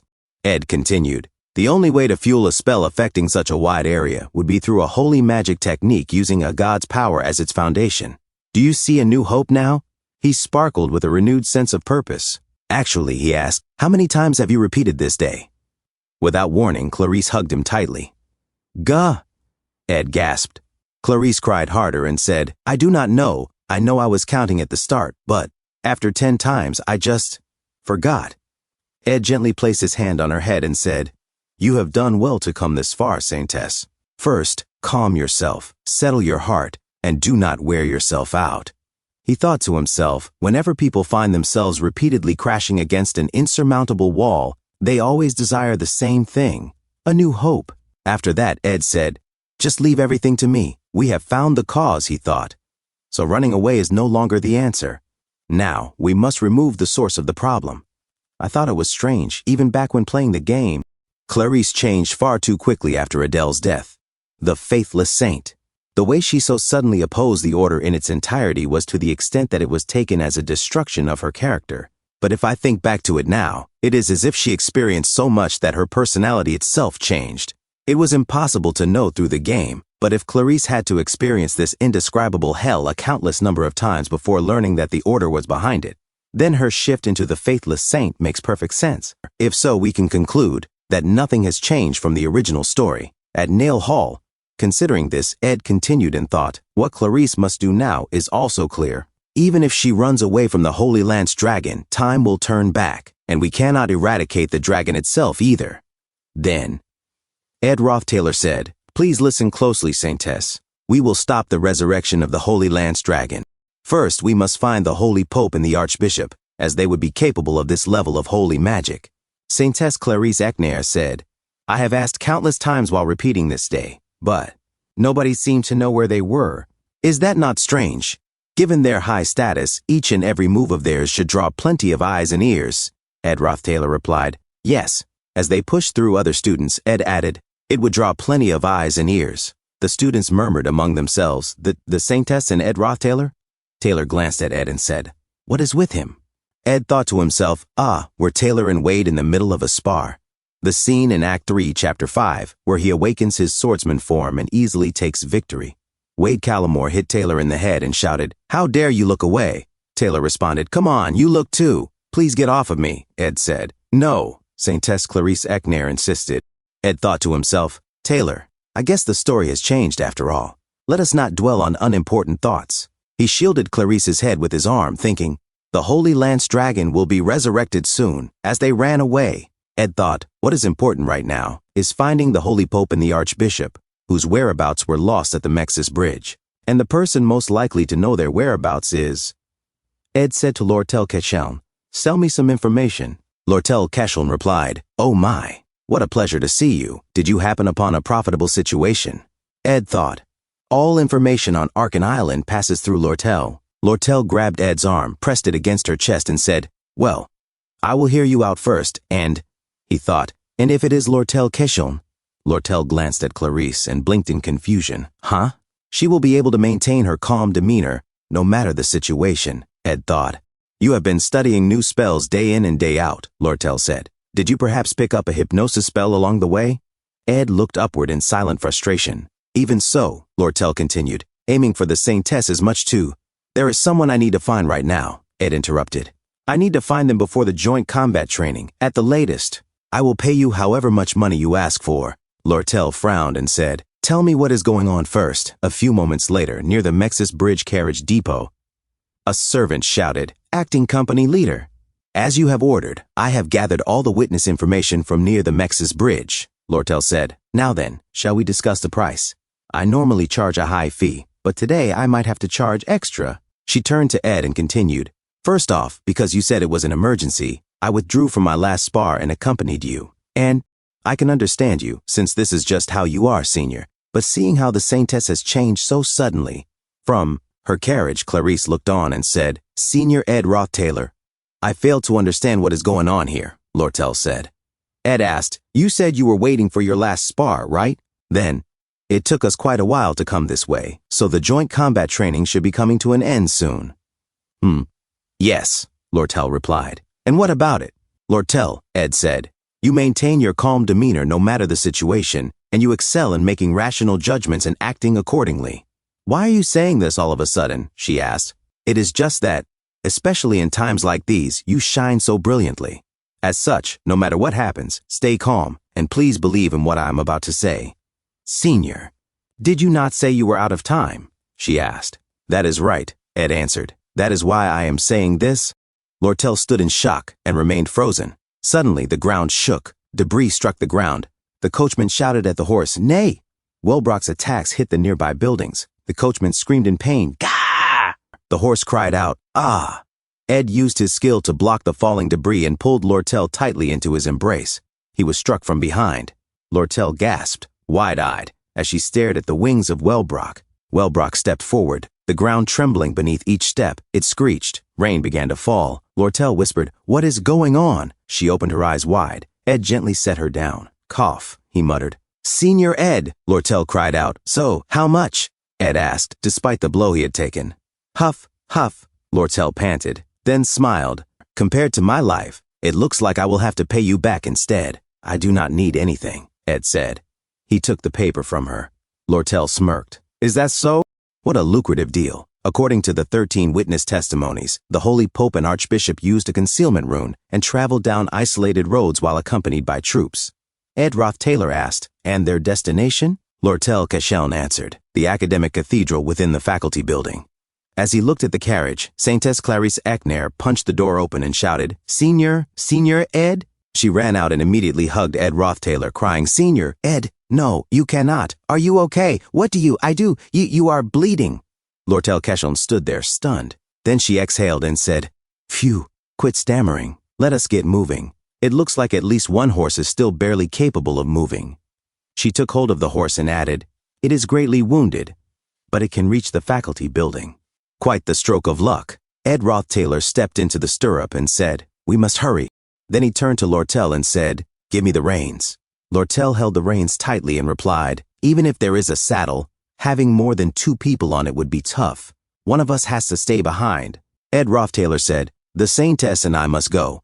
Still gripping the reins, Ed added, "If I must explain, it is a long story, but..." "Hop!" Saintess Clarice Ekner exclaimed, as Lortel helped her onto the horse. "You must hurry, Saintess," Lortel urged. "Ah!" Clarice exclaimed. Lortel said, "I am sure you have a reason for this, Senior Ed. I will believe in you." She handed over the reins. Ed said, "Thank you, Lortel. I will repay this debt later, I swear." Lortel suddenly grabbed Ed's hand. "No," she whispered. Then she stepped into the stirrup and said, "You will be paying me back now." She kissed Ed Rothtailor. Saintess Clarice Ekner blushed and said, "Hey!" She stared at Lortel, stunned. She gasped. Lortel got down and said, "It seems this second time was also me, Senior Ed? Well, I do need to buy insurance, after all." "Lortel," Ed murmured. Then Lortel slapped the horse. "Eek!" the Saintess yelped. Lortel called out, "Saintess, there is a proper order to things in the real world, so if you cling to a product someone else has already claimed, things will get quite messy." She waved goodbye, then stopped walking. Silently, she said, "No, I am not confusing things. The calamitous reign of the Holy Lance Dragon should have ended 300 years ago." Put on a smile, Lortel Cachon. She looked up and said, "He who laughs in the face of danger will find himself the victor in the end," as Wellbrock's colossal foot came down toward her. Meanwhile, Ed Roth-Taylor and Saintess Clarice Ekner rode away on horseback. Principal Obel Forcius and Lucy Merrill faced Wellbrock head-on. Ed said, "You must take to heart what I have told you, Saintess." "Okay," Clarice replied. She thought to herself, there is no way he is not scared. I'm sure he must want to run away. Just how is it that he... The horse neighed in pain and collapsed. Ed shielded Saintess Clarice Ekner with his body as she clung to him. "Gah!" Ed groaned in pain. Clarice shut her eyes, then slowly opened them. "Senior Ed, you are bleeding," she said. She thought, how is he? "I am fine," Ed said, standing up. "I have been hurt far worse than this more than a few times before. How is he so strong?"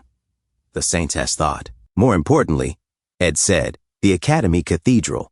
When they arrived, "It seems like we made it to the right place after all," Ed said. He thought to himself, within the long history and grand scale of the Holy Imperial Capital, they are revered as the greatest of holy sorcerers. They are strong enough that, were they to be gathered together, even Lucy would have a hard time fending them off. And they are loyal to the point of always being prepared to lay down their lives for Telos, an honorable title held by only 8 people, the Apostles of Telos. Please step away from the entrance right this instant," Clarice shouted. Ed thought, the Apostles' only weakness is their religious devotion. They would gladly give up their lives at the Saintess's word. One apostle said, "My apologies, Saintess. I am following His Holiness, Holy Pope Eldine's orders. No one may pass by me. This is all for your sake, Saintess." Ed drew his dagger and pointed it at them. The apostles attacked. "Gah!" Ed groaned. "Saintess," he called out. "You must break through. Saintess, I have told you that you may not pass." Another apostle shouted. But Saintess Clarice Ekner ran toward the Academy Cathedral. Ed threw an item, a magic engineering tool, impact-amplifying wave ball. As the apostles tried to stop her, one slipped and slid away, screaming, "Gah!" The apostles of Telos looked at Ed Roth-Taylor. Ed Roth-Taylor cast, basic wind magic, Windblade. The apostles of Telos scoffed, One of them glanced toward Saintess Clarice Ekner entering the cathedral and clicked his tongue. Tisk. They turned back to Ed and asked, "Who are you? You are overexerting yourself. You have already lost a lot of blood. It is already over. Just give up." But as Ed Roth-Taylor began to charge his magic, their expressions turned to shock and confusion. He clenched his fist harder and said, "Not yet." He used mid-rank magic, magic arrow, fires condensed magic power in the form of arrows. The number and arc can vary depending on the user's proficiency. In response, the Apostle of Telos activated high-rank magic, Holy Body Awakening. Using holy magic, all magical power is converted into physical energy. He pointed his spear at Ed and said, "I did not want to kill you, but..." Ed fired his magic arrows. The Apostle evaded the bolts and shouted, "I am an honorable Apostle of Telos. Lightspeed Taldarak." Lightspeed Taldarak lunged, "I will be taking your life." His spear pierced Ed's chest. Ed Roth-Taylor, despite the pain, said, "Listen closely, Saintess." When, as time repeated, Principal Obel Forcius and Lucy Merrill were still fighting Wellbrock, Ed said, "I was already wrong." Saintess Clarice Ekner cried, "Then." But Ed shook his head. "I am not telling you to give up. Rather, you should break through instead. Even if you say you have repeated this day countless times, your body and mind have not been restored.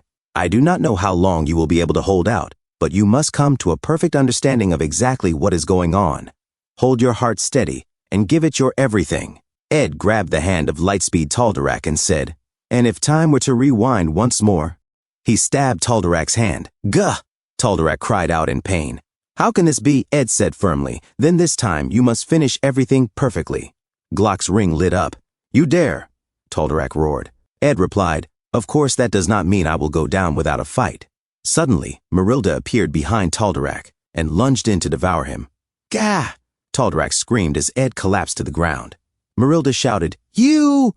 Have you gone mad? You should have summoned me from the very beginning," Ed gasped. "You would have lost. He is too fast and strong for you," Marilda exclaimed. "You, geez. Hey, no. Keep it together. Cough." "Huff, huff," Ed breathed as his vision began to fade. "Do not die on me. Please do not die," Marilda said desperately. Ed looked toward the Academy Cathedral. His eyes slowly closed. "Ed," Marilda cried. At the cathedral door, "Open, open," Saintess Clarice Ekner shouted. She muttered to herself, "The door is locked, but I have been here plenty of times. Past this door is a large corridor, and past that, a sacred chamber. Sacred." She used her magic. Ugh. Boom! The door exploded. "Huff, huff, huff," she panted. Suddenly, confusion struck her. Huh. Blood dripped to the ground. "You are Adele," she gasped. Adele approached her, staggering. Clarice caught her and cried out, "Adele, Adele! Aha, Adele, just what happened? How did this?" Adele whispered, "Saintess, you are here sooner than expected." "What?" Clarice asked, stunned. Adele gently touched Clarice's chest and murmured, "Still?"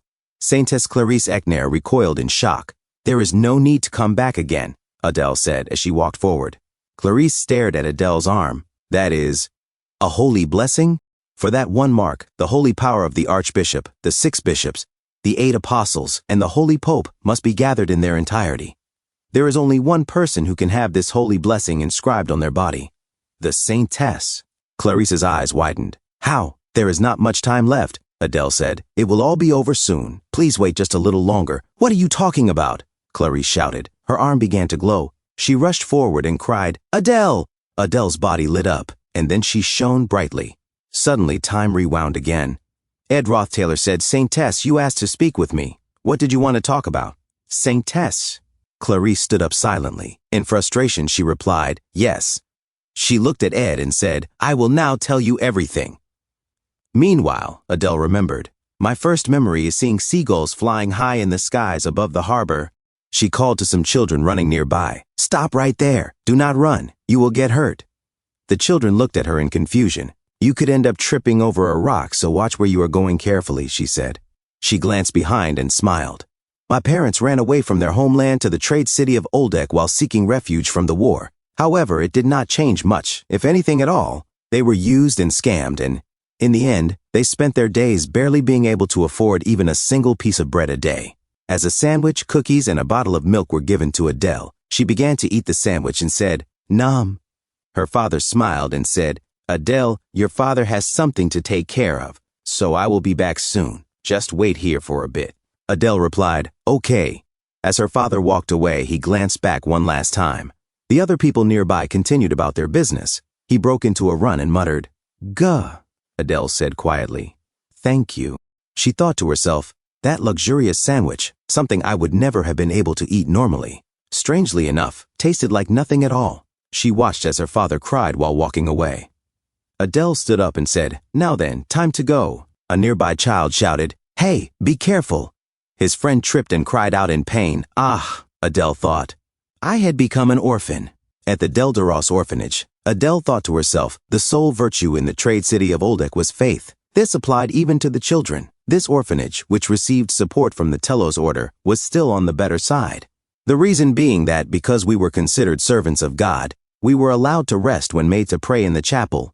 After picking up a lute cast aside at the dock, I learned to play hymns on it, which allowed me to spend more time at the church, distancing me just a little from the strenuous labor. One day, a wealthy man exclaimed, "Archbishop Verdio, congratulations on your entry into the Holy Imperial Capital," another man said eagerly. "Archbishop, I will pay double the offerings we give to the merchantry, so please allow us into the Holy Imperial Capital." Archbishop Verdio laughed. "Ha ha, really, there is no need for this. Thank you." As he gestured, he accidentally knocked over a candle holder beside him. "Ah," he squealed, almost like a little girl. "Chiga! Fire!"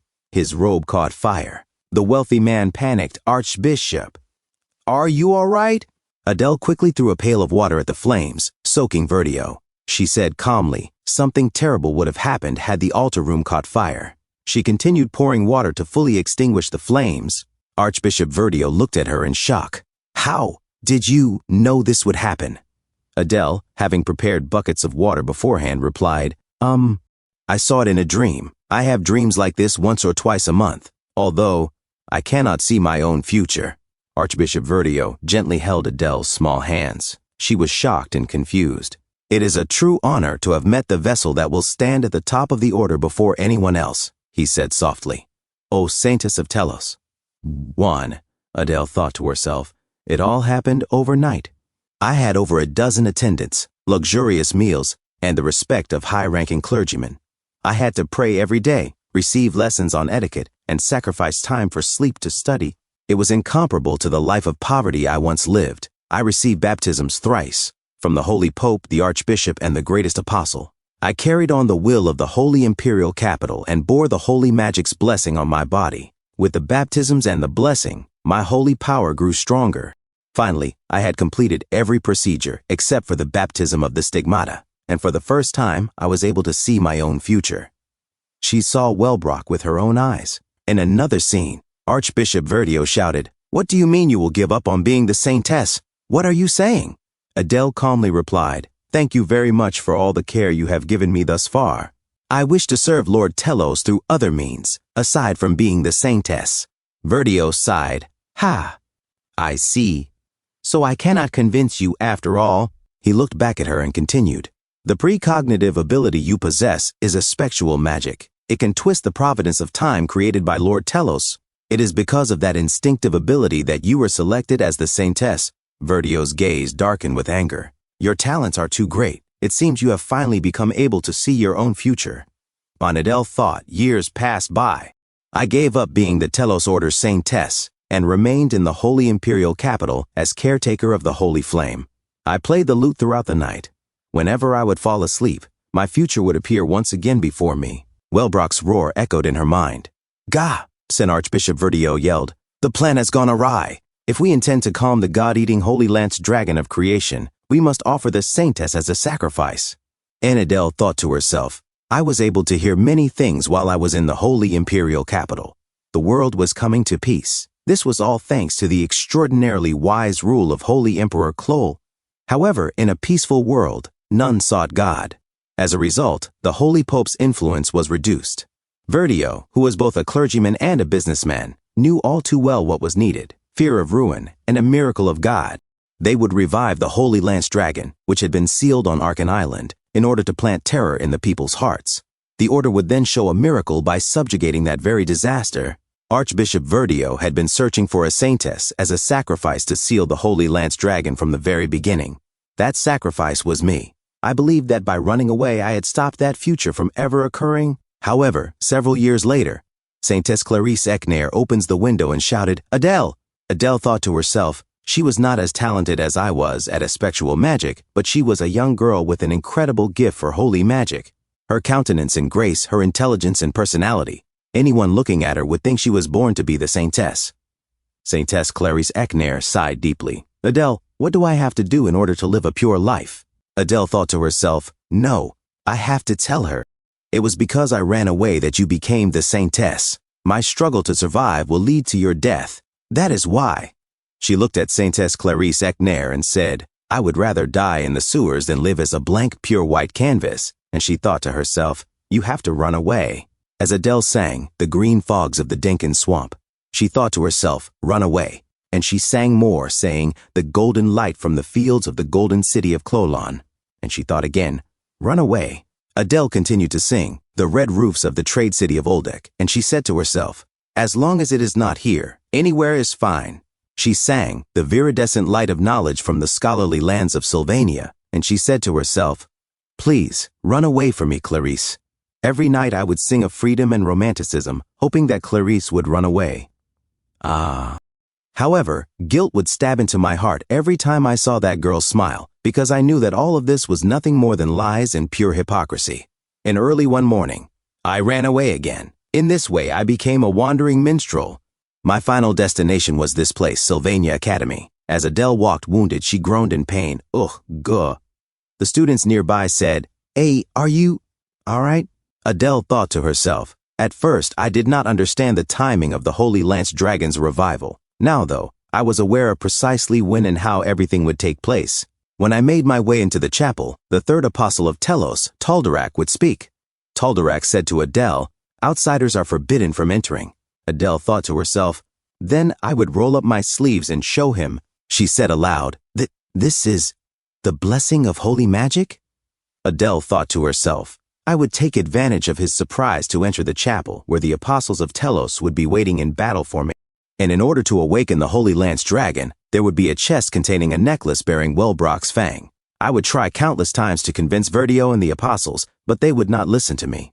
Seeing how they had not brought Saintess Clarice from Trix Hall, they must have assumed that the stories of the Holy Lance Dragon were no more than exaggerated fairy tales. A true display of arrogance. They would quickly send someone to Trix Hall. In the end, they sought the Saintess to save them. They needed to sacrifice a Saintess in order to feed the Holy Lance Dragon a great amount of holy power, enough to sate its hunger. The sacrificial circle inscribed on the floor of the chapel would put Wellbrock to sleep by sacrificing the Saintess's life. Then, everything would come to an end. As Wellbrock's fangs started to light up, Adele cried out in pain, "Ugh, gah." She thought to herself, "It is fine. Although my life may have been meaningless, it is not as though it amounted to nothing. It may have all been built on lies, but I saw the light in Clarice's eyes." However, what I could not have predicted was that the blessing of holy magic would protect my body from the necklace. The spectral magic within me was activated and pushed to its limits. As spectral magic uses holy power as its fuel to wrap itself around the world's flow of time, again and again and again. I was surprised that Clarice was able to burst in last time, but I do not have much holy power left, Adele said in pain and exhaustion. "Now, just 1 or 2 more times. It will be over. In 2 or 3. Once I have used up all my holy power, even these loops will come to an end. It is over." And she walked towards the Academy Cathedral. Suddenly, a man touched her delicate shoulder. Adele looked at Ed Roth-Taylor confused and said, What? You? Huff, huff. Ed Roth-Taylor said, "Do you prefer orange juice?" Adele thought to herself, "Just what?" Ed Roth-Taylor continued, "Or just cold water?" Still confused, Adele looked at him and said, "What is this man doing here?" Archbishop Verdio said, "We will not be able to stop the Holy Lance Dragon. Did you think that, after all this time, I would believe you? The Order will make a miracle happen today, and all of humanity will once again bow before our Lord and God, Telos." As Adele said to herself, the Order's arrogance and the Holy Lance Dragon's revival, the only way to put an end to this would be to offer the life of a Saintess to the rune of sacrifice. The life of a Saintess. The life of a Saintess. I had nothing to regret. This was meant to be my duty to begin with. However, the blessing of holy magic protected me. It called upon the spectral magic within me with its greatest power and rewound the world's time. With a body just barely recovered enough to survive, I opened my eyes in the hall leading to the combat training room in Glocked Hall. The blessing of holy magic would lose its power once I ran out of holy power anyway, and the Holy Lance Dragon would be sealed. And so, I repeated my walk down this hall. That arrogance repeated itself. The Holy Lance Dragon was revived, and in the worship hall, after everyone had left to find Clarice, I placed myself in the rune of sacrifice again and again.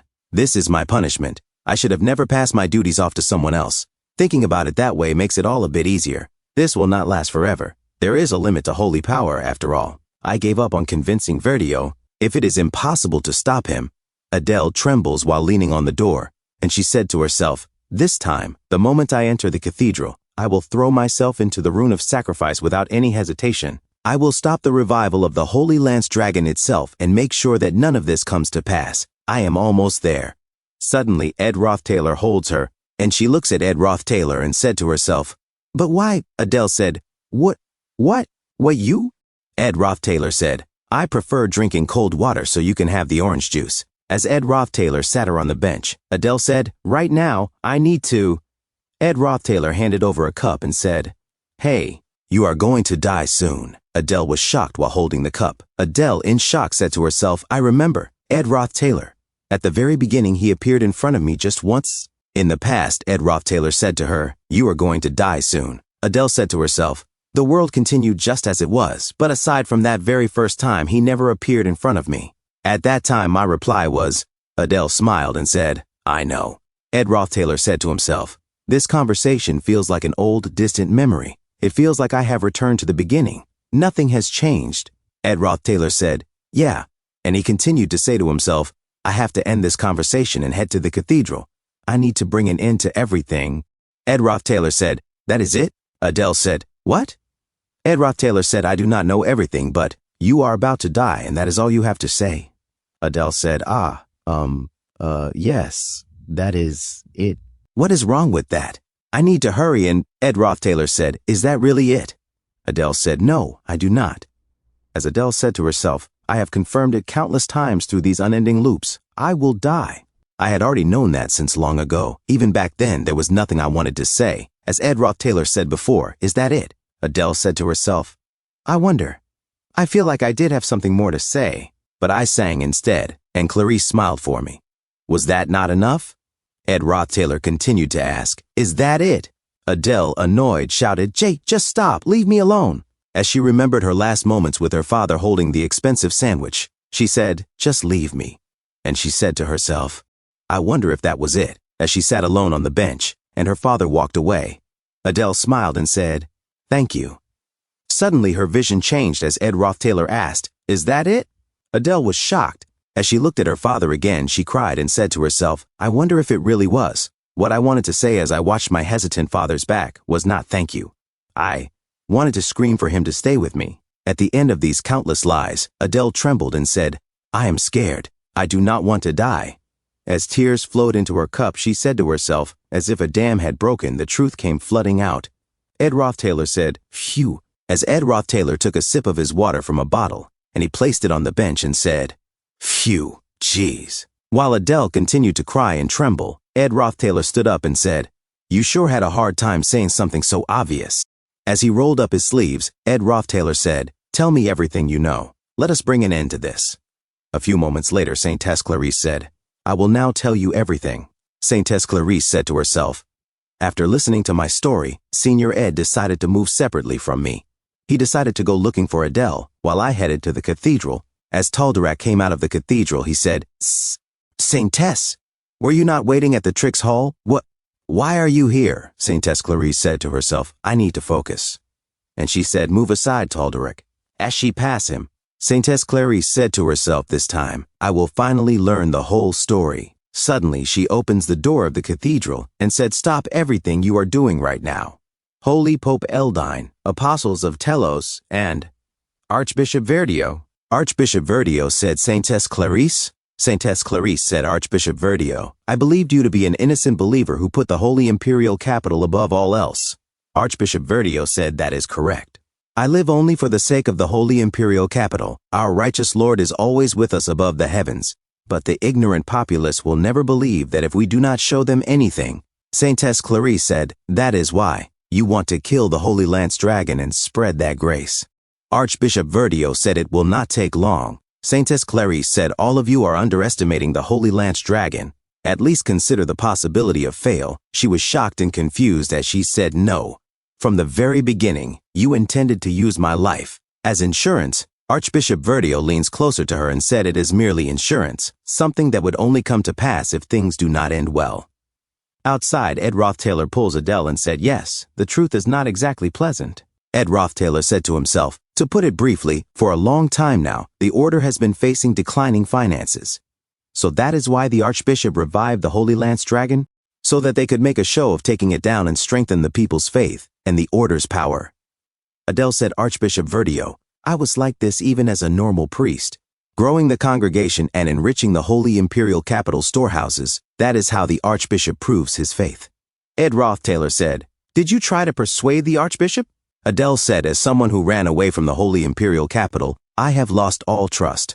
Although he would not listen to anyone else anyway, he would simply use force to make others comply. He brought with him a force that could win against anyone after all, the Apostles of Telos.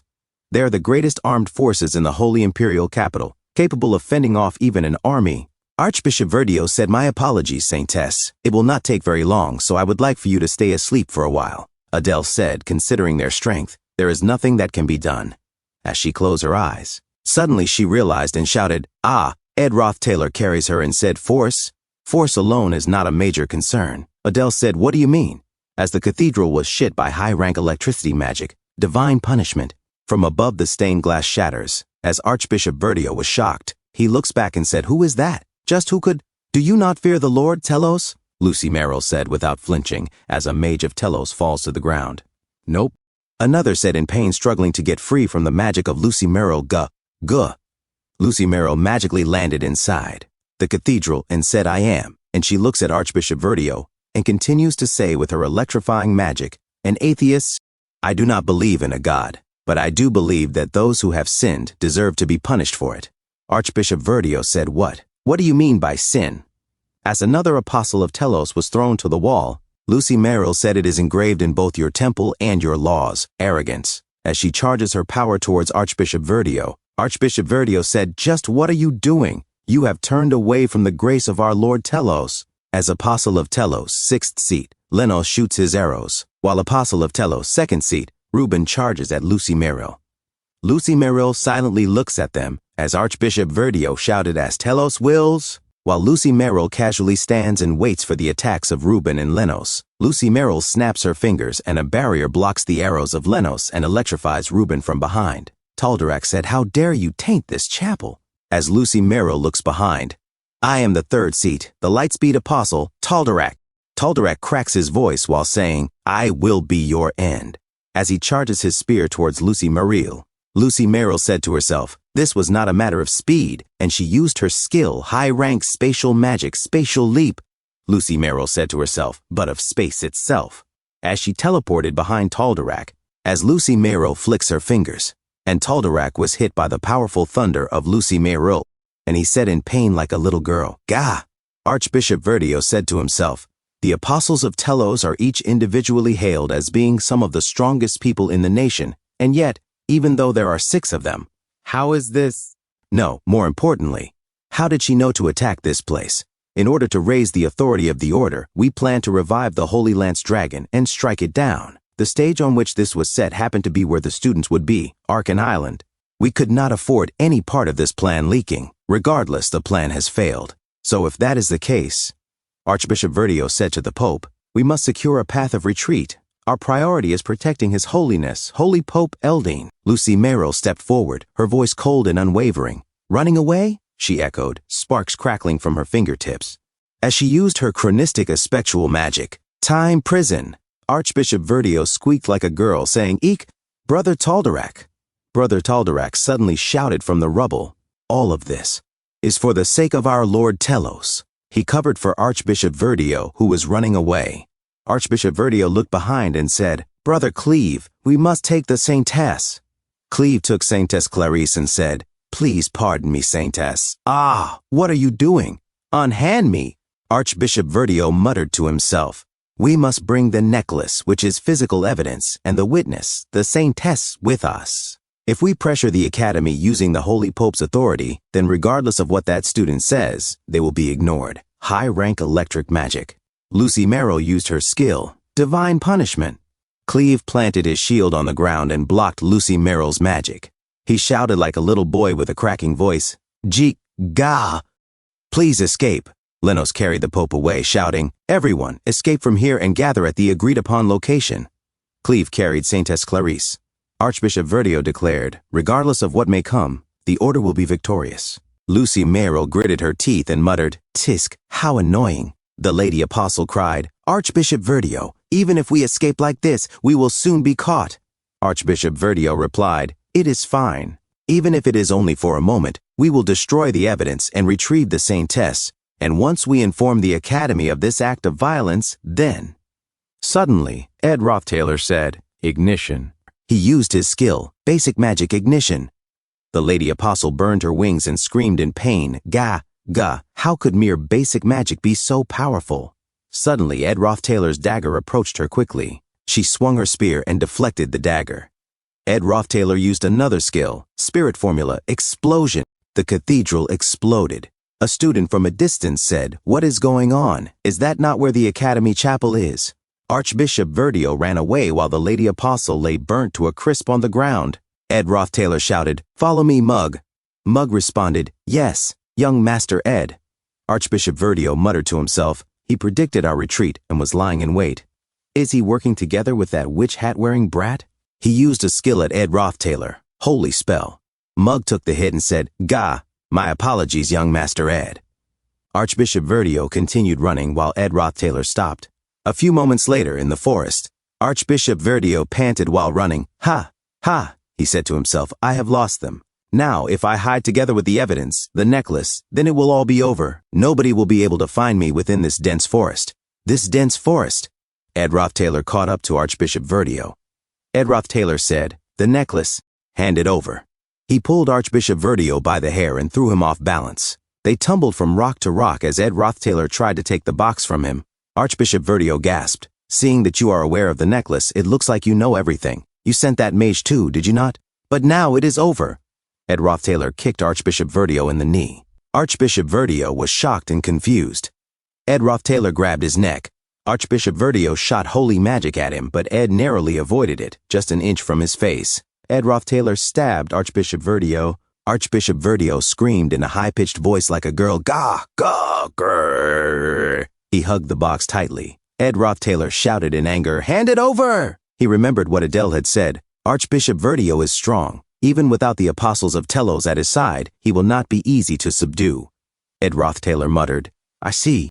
He thought to himself, "We are running out of time if we want to stop the Holy Lance Dragon's revival. Not to mention, our enemy has been planning this for a long time. Even if I get Lucy's help, there is a high chance that we will fail. It would be nice if we could turn back time just once more in order to get more information, but given Adele's state," Adele said, panting, "Huff, huff, it is okay." Ed Rothtailor was shocked. Adele smiled and said, "It is okay if you fail. I can still turn time back a few more times." Ed Rothtailor thought to himself, "That is a lie. Her power is nearly exhausted, and it would not be strange if she were to drop dead any second now. There is no time to hesitate." Ed Rothtailor pushed his dagger into Archbishop Verdio. He grabbed the box and panted, "Huff, huff, huff, huff," he muttered to himself, "the magic power. It is still flowing." Archbishop Verdio chuckled, "Heh heh. Archbishop Verdio, the Holy Lance Dragon will soon be resurrected. The apostles were taken down, so only the saintess can stop it now. Then all will know the greatness, cough, of our Lord Telos." Ed Rothtailor panting, huff, huff. Ed Rothtailor thinking, "The Holy Lance Dragon will soon revive. Now I understand everything. In order to prevent the dragon's seal from being undone, I must subdue Archbishop Verdio and take the necklace outside the island. But the problem is, nobody will remember this. I must relay this information. Adele will have to sacrifice herself once again. But even if we succeed in turning back time, if I do not manage to pass on what I have learned, we will fail again in exactly the same way." Ed Rothtailor coughing, cough. Ed Rothtailor thinking despite seeing her true feelings, recalling Adele's words, "I do not want to die." In the end, I was too late. Lucy Merrill suddenly arrives. Lucy Merrill, who cares if you were a little late? Ed Rothtailor coughing hard, cough, cough. "Lucy, you need to relay my words, quickly. Adele or Clarice, either is fine." Lucy Merrill helps Ed to stand, then gently lays him at the base of a tree. "What?" Lucy held up a scrap of paper. It read, "You must steal Wellbrock's Fang necklace as quickly as possible and leave the cathedral. Verdio intends to use the Order's authority to cover up the crime." Lucy said, "It is not just your mana. The way you use magic itself is incredible. But if you practice enough, you will learn it one day too." Ed exhaled. "Phew, yeah, thanks." He managed a frustrated grin. Gah. He realized in dread, the Holy Lance Dragon has revived. Rather, I guess it has revived once again, as Wellbrock was summoned anew. Ed Rothtailor said to himself, "Everything has come to light. Verdio revived the Holy Lance Dragon for the sake of the Order. The location, method, escape route. I left out a lot in the message. I wonder if Adele, on the verge of collapsing, will be able to rewind time once again. Even if she does succeed, the problem is time. Will I, upon losing my memories, formulate a plan and act faster? Will I be able to evade the apostles, steal the necklace, and leave Arkan Island?" Lucy Merrill said, "You see."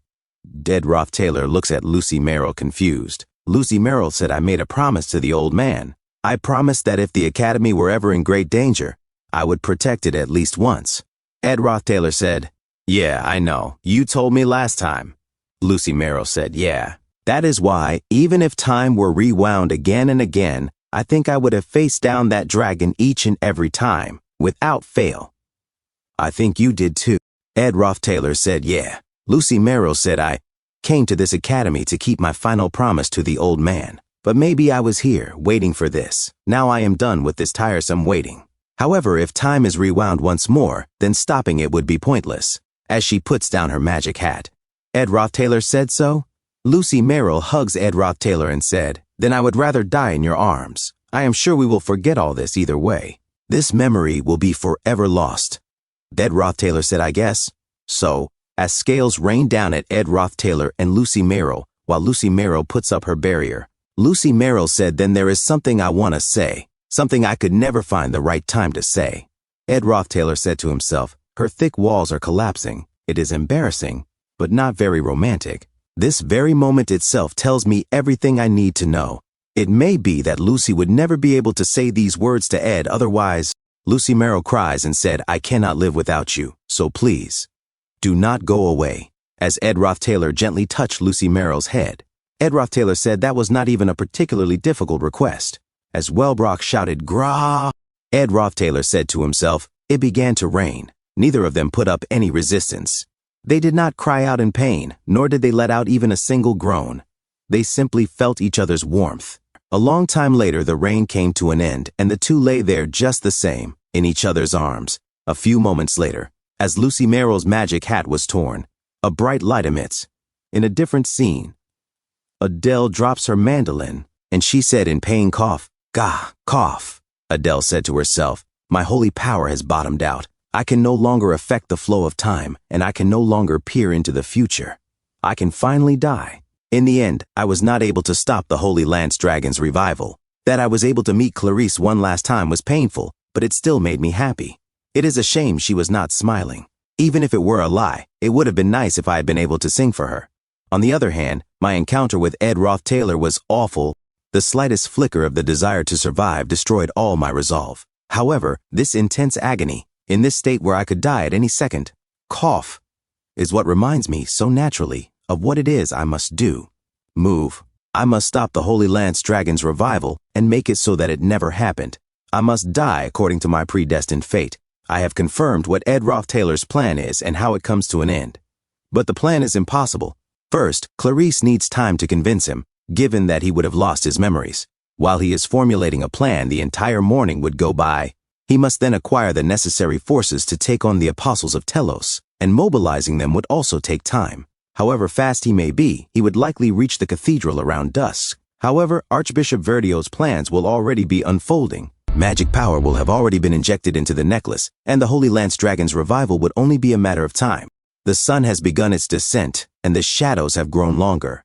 Once I pass this hallway, I will be able to enter the chapel. Now, I have to enter the chapel and offer my body to the sacrificial. As she looks outside the window, she was confused as she was shocked. She saw a huge bird outside. Janica Flaylover was shocked and concerned, saying, Ed, what is wrong? Are you okay? As Ed Roth-Taylor drops to the ground, his head in pain, saying, Gah, gah. Ed Roth-Taylor said to himself, Glock's work, Introduction to the Aspectual. For those who have developed a resistance to aspectual magic, as Ed Roth-Taylor said in pain, gah. Ed Roth-Taylor said to himself, it will not affect them completely. Adele's magic to rewind time is a combination of aspectual magic and holy magic. The blessing of holy magic offers resistance to holy magic, and as a result, Clarice maintained her memories across time. Saintess Clarice said confused, Senior Ed? Ed Roth-Taylor said to himself, perhaps it was because Adele has lost her strength, or perhaps it was because I was researching aspectual magic. As Ed Roth-Taylor said in pain, gah, as his whole body trembles. And he said to himself, but immediately prior to my regression, the aspectual magic within my body resisted Adele's aspectual magic. As he opened his eyes and said to himself, and as a result, my memories and experiences did not disappear into time. As he remembered, crushed to death by rubble, pierced to death by fragments of window glass, or slashed to death by scales, slowly bleeding out to death, burning to death. Ed Roth-Taylor grins and blood came out of his mouth as he said to himself, I feel like I am going crazy. Janica Flaylover said, Ed? Saintess Clarice uses her holy magic at Ed Roth-Taylor, saying, Senior Ed. Ed Roth-Taylor suddenly holds her delicate wrists as he sat up and said, it is a race against time. Archbishop Verdio said soon, the Holy Lance Dragon will revive, and through the grace of the Lord Telos, Ed Roth-Taylor said we have to move as fast as we can. Archbishop Verdio said, the order will rise to glory once again. As the eagle hovers above Archbishop Verdio, and it rushed towards Archbishop Verdio, Ed Roth-Taylor said, we have to go to the Academy Cathedral. As Ed Roth-Taylor arrived behind Archbishop Verdio, as Ed Roth-Taylor took the fang necklace inside the box, Ed Roth-Taylor said and seized the fang necklace. Archbishop Verdio looks behind and said, you dare, stop him, Brother Lenos. As Lenos shoots arrows at Ed Roth-Taylor dodged and said to himself, throughout those endless loops of time, the beginning was almost always the same. Saintess Clarice would drag me into her carriage. She would tell me about the time loop and my service number, and I would travel in the carriage, organize my thoughts, and take some time to understand the situation. Archbishop Verdio said, I do not know who you are, but do you truly believe you can win against the holy apostles of Telos? As Lenos shoots more arrows at Ed Roth-Taylor. Ed Roth-Taylor said to himself, however, the answer was always beside me. As Janica Flaylover took out a magic staff, a gust of wind blows towards Archbishop Verdio, Ed Roth-Taylor said to himself while looking at the back of Janica Flaylover. Ed Roth-Taylor continues to say to himself, faster than the carriage and far stronger than me, someone who could help me in this ridiculous situation without any explanation required. As Archbishop Verdio looks above, Ed Roth-Taylor said to himself, was always beside me. Janica Flaylover said, let's go, Ed. Ed Roth-Taylor said, and he said to himself, it is a race against time. We arrived here in under 1 hour, but the necklace's magic has already begun to activate. This necklace is the key to awakening the Holy Lance Dragon. Once the necklace begins to resonate with the Holy Lance Dragon sealed beneath Arkan Island, he will eventually be reawakened. That means there is only one solution. Before the Holy Lance Dragon is revived, we must take the necklace and run far enough away that the magic cannot fully activate. Archbishop Verdio said, What do you think you are doing? Hurry, and... As he looks back, Ed Roth-Taylor's dagger lights up on the ground. Suddenly, it exploded. Ed Roth-Taylor and Janica Flaylover flew swiftly out of the cathedral. Ed Roth-Taylor held tightly onto Janica Flaylover's tiny waist as they flew. Ed Roth-Taylor said, Janica, I told you to escape on your own because I would find my own way out once we land. Janica Flaylover blushed as she looked at Ed Roth-Taylor's hands around her and said, I could not just leave you behind and run away. Ed Roth-Taylor said, the last time may have been over 1 year ago, but if you are the cause of another incident, you will be expelled. If this incident is not resolved, then I will be considered a fugitive who attacked the order. Janica Flaylover said, my homeland, Pulan. It is pretty remote, so if you hide there, no one would be able to find you. Or would an isolated desert area or a lawless zone be safer? Ed Roth-Taylor said, hey. As Janica Flaylover gently held Ed Roth-Taylor's hands, she said with a caring voice, also, you have been suffering alone, have you not? Ed Roth-Taylor said, what? And he said to himself, how did she? Janica Flaylover said, I can tell now just by looking at your face. If you are going to be expelled, then let us be expelled together. It might be more bearable if we both share the consequences. Even if we are treated as fugitives, let us bear that fate together. I will never simply allow you to suffer alone. Ed Roth-Taylor sweated and said, Janica, and he looked back, and he said to himself, the apostles of Telos. So all 6 of them followed after us. Ed Roth-Taylor said, let us go as fast as we can. We do not have any time. Janica Flaylover said, okay, Ed. In the cathedral, Archbishop Verdio walked in the dust as Saintess Clarice said, please move aside. Archbishop Verdio said, Saintess Clarice? Saintess Clarice said, huff, huff. As Ed Roth-Taylor had said to her a while ago, Saintess. As he held the soft wrist of Saintess Clarice, he said, there is something that only you can do. Saintess Clarice said, that only I can do? Ed Roth-Taylor said, you know everything that has happened, as well as how everything will end, while I do whatever I can to stop the Holy Lance Dragon's revival. Archbishop Verdio said, wait, the situation has become complicated now, but we... As Saintess Clarice pushed Archbishop Verdio aside, Ed Roth-Taylor said, you must stop Archbishop Verdio. As Saintess Clarice swept away all the things on the table, Ed Roth-Taylor said, the Archbishop is cunning and fanatical enough that he is willing to do anything for his beliefs. He will attempt to use the order to cover up everything that has transpired. In order to stop him, Saintess Clarice said, how long will you simply stand by and watch? As Ed Roth-Taylor said before, you must win over the Holy Pope. Saintess Clarice said, your holiness, excommunicate Archbishop Verdio at once. Outside, Clebius Nortondale said, Taylor and Wade will be competing. Alvira said, Wade is pretty strong. Taylor will lose. As Ed Roth Taylor and Janica Flaylover flew above in the sky, the apostles of Telos chased them. Ed Roth Taylor said, I was sitting absent-mindedly in front of Glock Hall just 10 minutes ago. As they were attacked by basic wind magic, Wind Blade. Ed Roth Taylor looked back and said to himself, that is, we cannot dodge it. Suddenly, they were hit as Ed Roth Taylor and Janica Flaylover fell from the sky. Janica Flaylover shouted, Kya! Ed Roth Taylor chased after Janica Flaylover and said, Guh, Janica. As Ed Roth Taylor tried to fall faster, he reached for Janica Flaylover. As they entered the clouds, Ed Roth Taylor managed to grab Janica Flaylover's wrist and took the necklace. He embraced Janica Flaylover and said, Got you. The apostles of Telos said, Catch them. The necklace is our priority. Janica Flaylover said, Ed. As Ed Roth Taylor was confused, Janica Flaylover whispered in his ear, You can take care of the rest, right? Ed Roth Taylor said, What? As she pushed Ed Roth Taylor away and smiled, she said, I believe in you, Ed. I will do it. As she put Glock's ring on her finger, it activated. The students saw a bright light in the sky. Ed Roth Taylor said to himself, The flow of air in the atmosphere is shifting. The air above the academy began to be filled with all kinds of winged spirits.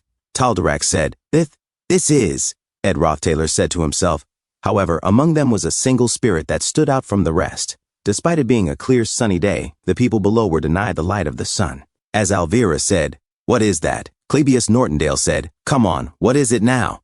A massive tail of a whale appeared, rising above the horizon. Ed Roth Taylor said, Some say it was the first of the first spirits, the very first of all water spirits to gain life, a unique existence in nature, the only one of its kind, and the strongest water spirit of all. As Freed appeared in the air, one of the apostles of Telos shouted, Most of them are lower-ranked spirits, but there are too many of them. Guh, it looks like there are hundreds of them. The spirits attacked Freed, but Ed Roth Taylor and Janica Flaylover were being protected within the barrier formed by Freed. Ed Roth Taylor thought to himself, I can definitely feel it losing magical power. At this rate, we'll be able to stop the Holy Lance Dragon's revival. However, he turned to Janica and shouted, Hey, just how much magical power are you using? Janica, panting and flushed with exhaustion, replied, I do not know. I think I am going to be bedridden for a while after this. Suddenly, Ed Roth Taylor hugged her tightly and said, Hey, Janica, are you all right? Let me see how high your fever has gone. Janica sat up quickly and exclaimed, Eek! She was sweating and her body grew even hotter as Ed held her forehead. Do not, my fever will just get worse. One of the apostles of Telos shouted, Our only hope is to attack the main body. Taldarak, another said, We will open a path for you. As they battled through the swarm of spirits, Taldarak soared through the air at light speed, bypassing the others entirely. Ed Roth Taylor thought to himself, the apostle of Telos' third seat, Lightspeed Taldarak. Taldarak hovered in front of Janica Flaylover and said, Are you the one controlling all these spirits? This is dangerous. I do not like killing, but you have left me no choice. Just then, Ed Roth Taylor appeared behind him, riding on Tarkin. With a commanding voice, Ed shouted, Get him, Tarkin! Taldarak turned around in shock. What? Tarkin lunged and bit Taldarak's spear. Ed Roth Taylor jumped forward and locked Taldarak in a chokehold. Gah! Taldarak grunted in pain before exploding with energy. Ah! He broke free and tried to flee at lightning speed. Janica, mustering her strength, raised her voice. Tarkin, please, protect Ed. Taldarak flew like lightning, but crashed into the earth, forming a massive crater. As he stood up, Taldarak muttered, despite summoning a highest-ranked spirit, I cannot believe she is also controlling a high-ranked spirit. He glanced toward Ed and Tarkin. What a frightening talent. However, as the apostles of Telos carry out the will of God, we are stronger. Hand over that necklace now. If you do not, then both you and the spirit sorcerer will die. Ed Roth Taylor responded coldly, No, you are wrong. He thought to himself, I cannot regress anymore. I no longer possess Stelheim's hourglass. My dozens of deaths are still fresh in my mind. I cannot risk dying again. That is why I must survive. Since I have gotten away from Arkan Island, the magical reaction has weakened. But if I do not get even farther away, the Holy Lance Dragon will still awaken soon. However, my opponent just had to be Taldarak, the third seat of the Apostles of Telos, known as Lightspeed Taldarak, prepared for battle. Ed Roth Taylor thought to himself, his ability is high-rank holy magic, holy body awakening. Using holy magic, all his magical power is converted into raw physical energy. As Taldarak vanished and moved in a blink, Ed's eyes followed the flow of air. I know this because of my memories from my previous loops. Taldarak's instantaneous movement speed surpasses the speed of sound, so evading with the naked eye is impossible. But if I cannot see him anyway? Suddenly Taldarak appeared behind Ed, attempting to stab his neck, but Marilda appeared, blocking the attack. A system notification appeared, blessing of wind. When an unexpected attack is received, the enemy will be blown away by the wind. Taldarak grimaced in frustration as he was knocked back. Ed thought, a counterattack that can only be used once. I will make full use of this single opportunity. A system notification followed, mid-rank magic, point explosion. A blast erupted, sending Taldarak flying backward. He slid through the dirt, shouting, "You scoundrel!" "So you intend to resist after all?" Ed Rothtailor panted. Phew, huff. There is one fatal flaw, he thought. I lack decisive firepower. Tarkin spoke up. Leave what firepower you lack to me. Ed considered. Magic does not work on him. But Tarkin has plenty of firepower. Tarkin unleashed a barrage of flames on Taldarak. But Taldarak flew above them and in an instant struck Tarkin directly on the mouth. The beast howled in pain. Grah. Ed gritted his teeth. My opponent has the advantage in speed. He is a combat-oriented warrior. Taldarak, the light speed. Tarkin whispered weakly. My apologies. Janny, Ka. Ed thought grimly. She is wielding multiple high-ranking spirits at the same time. This must be the limit of the magical power she's given Tarkin. This is the worst possible situation. He pulled out his bow and fired an arrow at Taldarak. The arrow missed and dropped to the ground. Ed whispered, Ignition. The arrow transformed, its form shifting into water. Taldarak said, Water magic and fire magic. Steam, is it? However, your trickery is clear to me. With one swing of his spear, he struck Ed Rothtailor. Ed Rothtailor thought to himself, Taldarak is definitely strong. In the end, the only way for me to win is... He clenched his jaw. Marilda, in the last loop where I had risked my life, Marilda handled everything at the end as well. However, currently, Janica is using the Golden Phoenix Ring, and I have never completely summoned Marilda using my own strength. In pain, Ed Rothtailor groaned, Gah, and thought, do I? Taldarak rampaged, slamming his spear into the ground. Then he kicked Ed, sending him flying. Gah! Ed winced. Do I really have no other options left? He thought, crashing like a bullet into a large rock. He panted, exhausted. Taldarak shouted, This is the end! Ed Rothtailor stared up at him, the spear poised to strike. This feels familiar, he thought. Crawling into the depths of my mind is death. Flashes of his past death surged through him. Memories of dying again and again. Those memories. Then a system message appeared. Unknown Spirit Connection, level 18 and level up. Spirit Understanding, level 18 and level up. Magic Power Details. Spirit Type. Spirit Understanding, level up. Magic Power Details, Spirit Type. Sensory Sharing, level 13 to level up. Contracted Spirits. Low Rank Fire Spirit, Mug. Connection, level 5 and level up. Magic Power Details, Spirit Type. Spirit Manifestation, level 13 to level up. Contracted Spirits. Low Rank Fire Spirit, Mug. Spirit Formula Efficiency Phase Shift available and level up. Contracted Spirits, High Rank Wind Spirit, Marilda. Connection level 3 and level up. Contracted Spirits, Mid-Rank Water Spirit, Laisha. Connection level 4 and level up. When as the system rapidly updated, Ed Rothtailor thought, I wonder, just before the spear reached his head, Taldarak's expression shifted in shock. Ed thought, Wei-Sin, whether it is a spectral magic or spirit connection, the method for learning magic is no different. I have failed dozens of times. I have shed blood, sweat, and tears building up everything I have. I put in desperate effort, never giving up. All that seemingly meaningless effort. Behind Taldarak, the high-rank wind spirit Marilda appeared, growling in fury.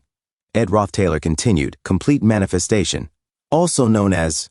Taldarak turned back to look at him, practiced mastery. With a burst of energy, Ed punched Taldarak straight in the face. Gah! Taldarak groaned.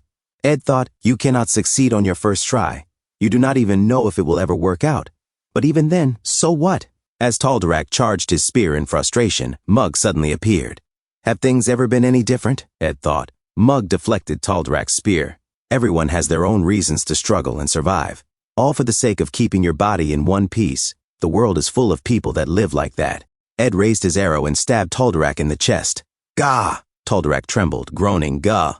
While Marilda held his other hand with a spear, Ed thought, I will struggle however unsightly it is among these people. He raised his fist and punched Taldarak. He raised his bloody fist again and punched him once more, and put in my blood, sweat, and tears, pushing my body to its limits, all in order. He exhaled deeply. To survive. Standing up, he walked away with Marilda, leaving Taldarak's body behind. I do not have much time left, but I still have something left to do. He held the necklace tightly. In that cathedral, Saintess Clarice shouted, "How long will you simply stand by and watch?" The Pope looked stunned. "Your Holiness, excommunicate Archbishop Verdio at once." Archbishop Verdio stepped forward. "Your Holiness, you are not planning to go along with the whims of the Saintess, who knows absolutely nothing, are you? We have all gathered here for the sake of the Order's future, have we not?" Clarice narrowed her eyes. "Knows absolutely nothing, you say? You plan to use Wellbrock's necklace in order to revive the Holy Lance Dragon, and then you would have the Apostles slay it. Is that the plan you mean?" Archbishop Verdio and the Pope were both visibly shaken. "How do you—" Verdio stammered. Clarice said coldly, "I have seen the Holy Lance Dragon subjugation take place countless times, but not once has the Order managed to actually subjugate the Holy Lance Dragon." Verdio broke into a sweat. "What do you mean?" "Your plan will fail, Verdio," Clarice said. "I have repeated this day countless times, watching you all fail again and again. And at the end of all that, I now stand here in front of you."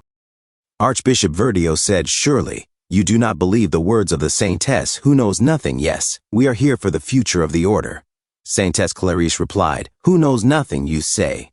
Using Wellbrock's necklace to revive the Holy Lance Dragon and having the Apostles defeat him. Is that the plan you are referring to?" Both Archbishop Verdio and the Holy Pope were shocked and confused. Archbishop Verdio exclaimed, "Saintess, how do you—" Saintess Clarice said, "Despite countless attempts to subjugate the Holy Lance Dragon, the Order has never once succeeded." Archbishop Verdio said in shock and confusion, "What?" Saintess Clarice declared, "Your plan is going to fail, Verdio. I am standing here because you have failed time and time again, repeating the same moment over and over. In the end, the only remaining option is to offer the Saintess to the Rune of Sacrifice." Archbishop Verdio shouted, "Saintess, that is—" A magic circle began to form on the floor. Saintess Clarice said, "If that is truly the will of the god Telos, then I will offer myself. However, countless innocent people who are living peacefully will die. If the Order becomes the reason for such destruction, who will ever trust the Order again?" Archbishop Verdio said, "The truth is something no one, not a single person, will ever know, Holy Pope." Saintess Clarice said, "I am here, already aware of all your plans. If I die, the person who brought me here—" Ed Rothtailor tried to move forward, panting, huff, huff, as he held the necklace tooth of Wellbrock. Marilda followed behind him. Saintess Clarice continued, "The person I came to save." In another scene, Adele coughed, cough, cough. As she walked toward the cathedral, Saintess Clarice continued, "And the song of truth they sing will echo across the entire continent.